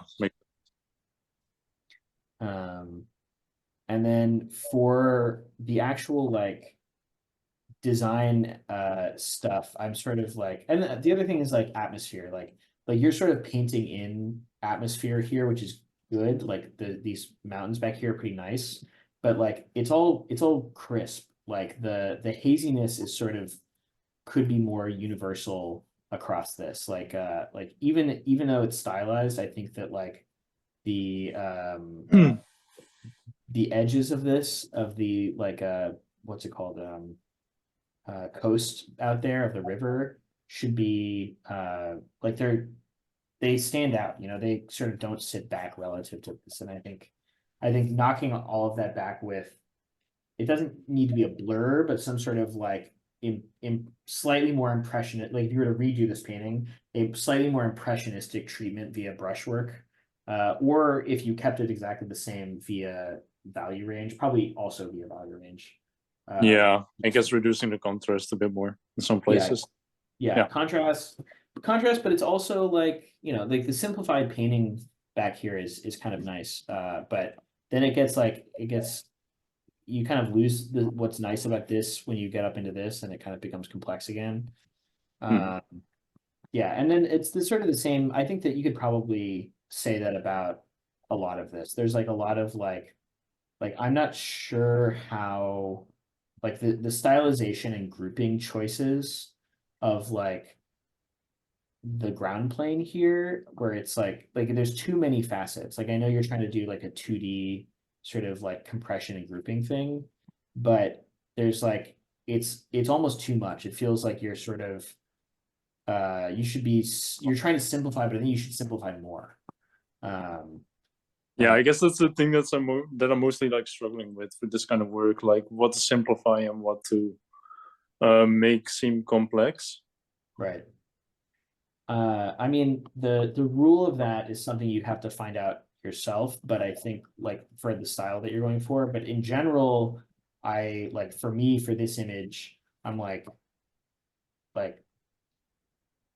for the read does like this, okay, this shape right here and like a couple of these shapes kind of makes sense, but then like we get into this, like this is satisfying right here, this like kind of like, you know, but when we get into this, I'm like this feels like you sort of fiddling around and kind of you paint from life at all?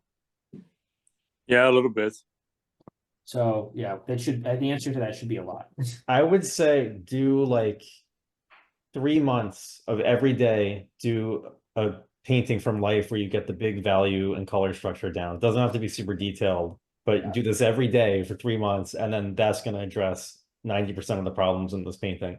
The other thing is look at the tree in the top left, and then look at the main figure, and then look at the building in the back, and then look at the group, and then look at the top right tree, and you see how it's like up and then down like a zigzag, and they're all equally distant spaced from each other.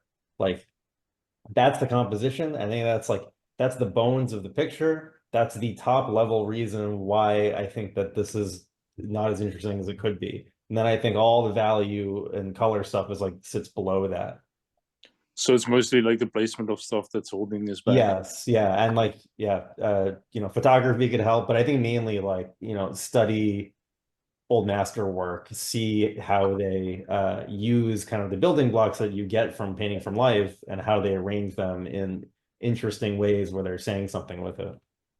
Because right now, yeah, like Kellen said, like you're breaking a lot of rules, like that rim light on the figure, the lifting the exposure and the shadows. Like you want to start playing by the rules, and then you want to start doing really interesting things with that foundation.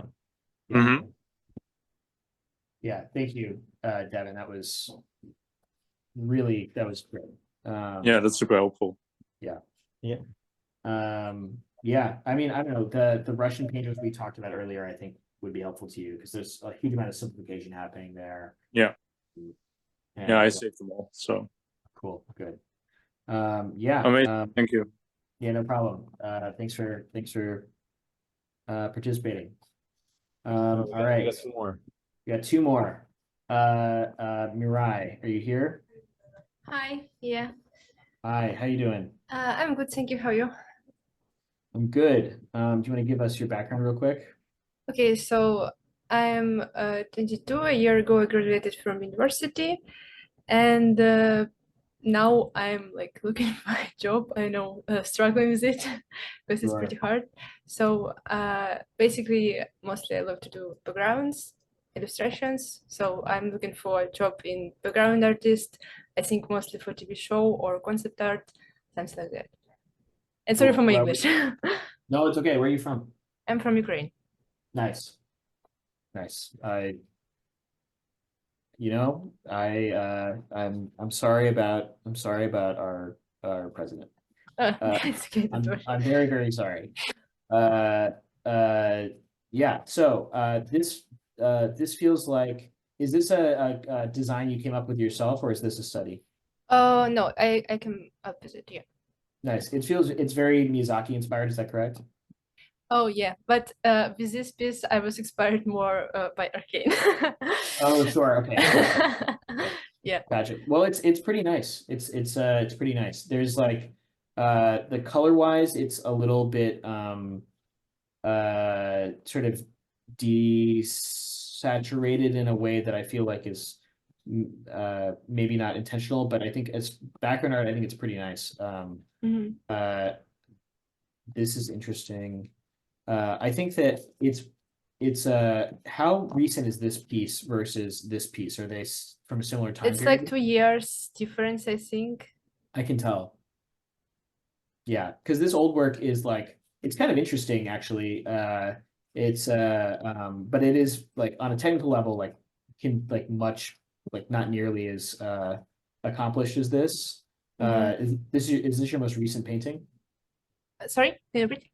Is this your most recent painting? Yeah.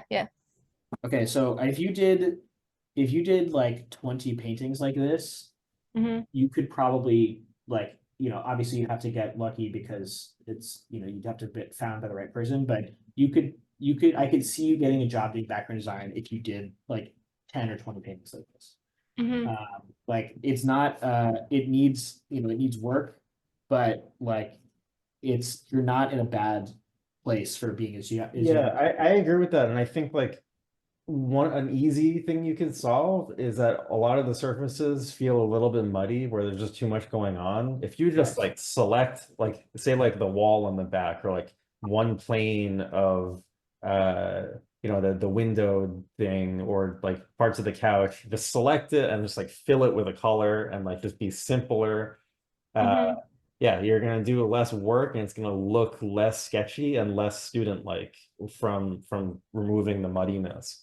Yes. The other thing is I would really focus on studying materials. A lot of the materials feel very similar, and if you just push the contrast or like the relative value relationships of say like the vase or some of the lights on the top so that they feel like different materials from everything else. Because right now, like I know that leather couch and the reflective floor and like it looks like copper lights or gold lights on the ceiling, like they're very similarly rendered. And if you just make them very distinct, like I think that's like, it goes hand in hand with what I said before, like part of why it looks muddy is because the materials are not reading and vice versa. So like, I think if you solve that and you make a bunch more work like this, like, yeah, you'll be in a pretty good spot because the composition and the read of this and the design of this is really nice.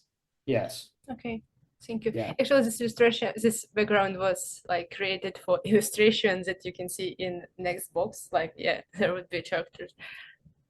Gotcha. Yeah, so yeah. Right. I think, yeah, so these are insane. These are very, okay, yeah, this is this feels very Miyazaki. Yeah, of course, it's fun art. Right.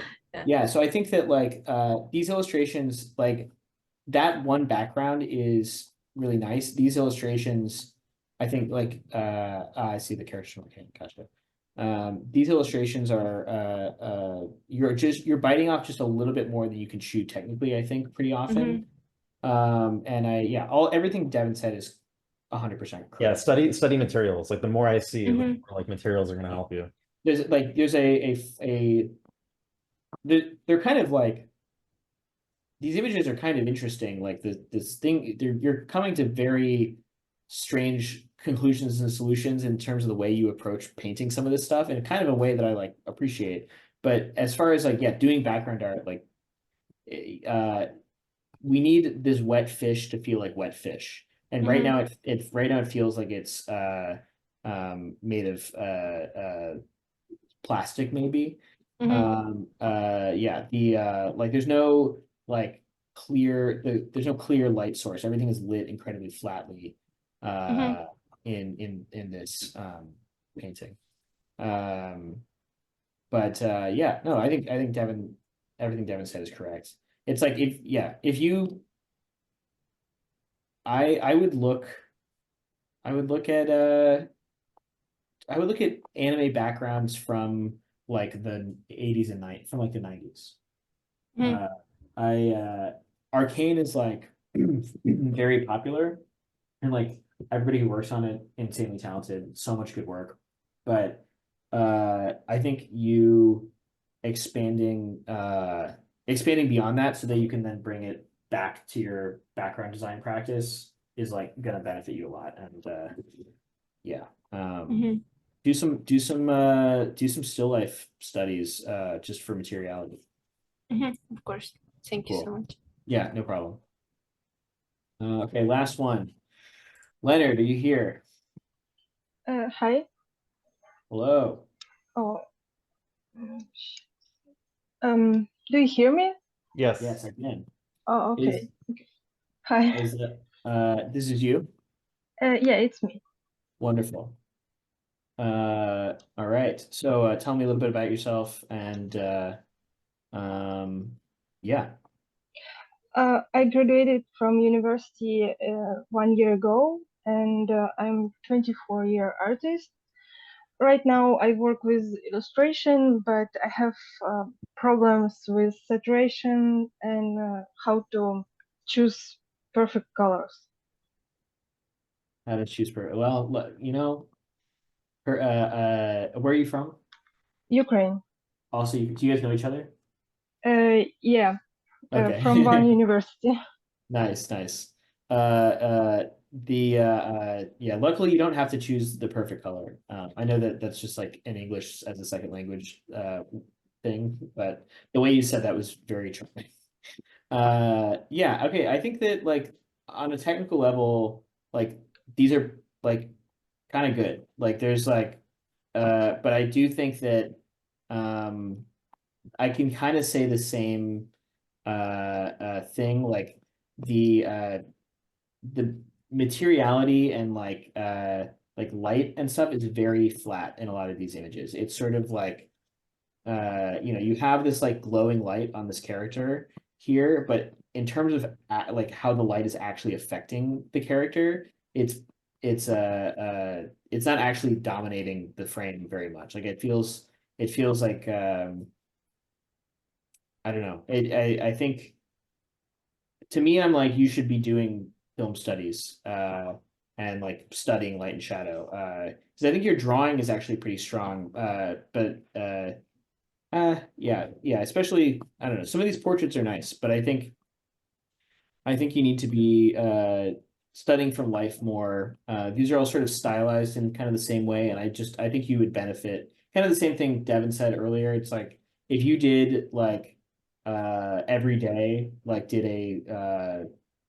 a portrait study from either from life or from a photo, and like focused on light and color, you would benefit a lot from that. I think you'd sort of like level up immediately.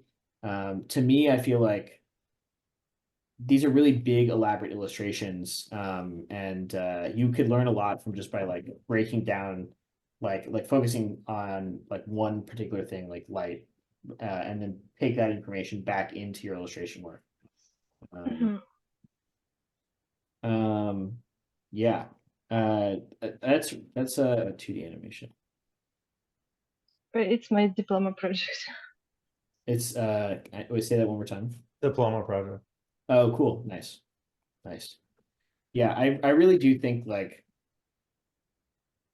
work on like you're sort of on your way, but I do think you need to work on your painting. Okay. Do you have any specific questions? Because I think I'm losing steam here. I just realized we've been doing this for 4 hours. Yeah, this is like a full class. Yeah. I asked about saturation and other small details, but I will use your advice about more practice. Well, so for saturation, I think like I think I said this in a less eloquent way earlier. All of your illustrations, I don't feel the presence of light in them at all. They're all local color. Like the dominant color of the thing of like your images are this is a person wearing a blue dress, and that's the dominant thing about it. This is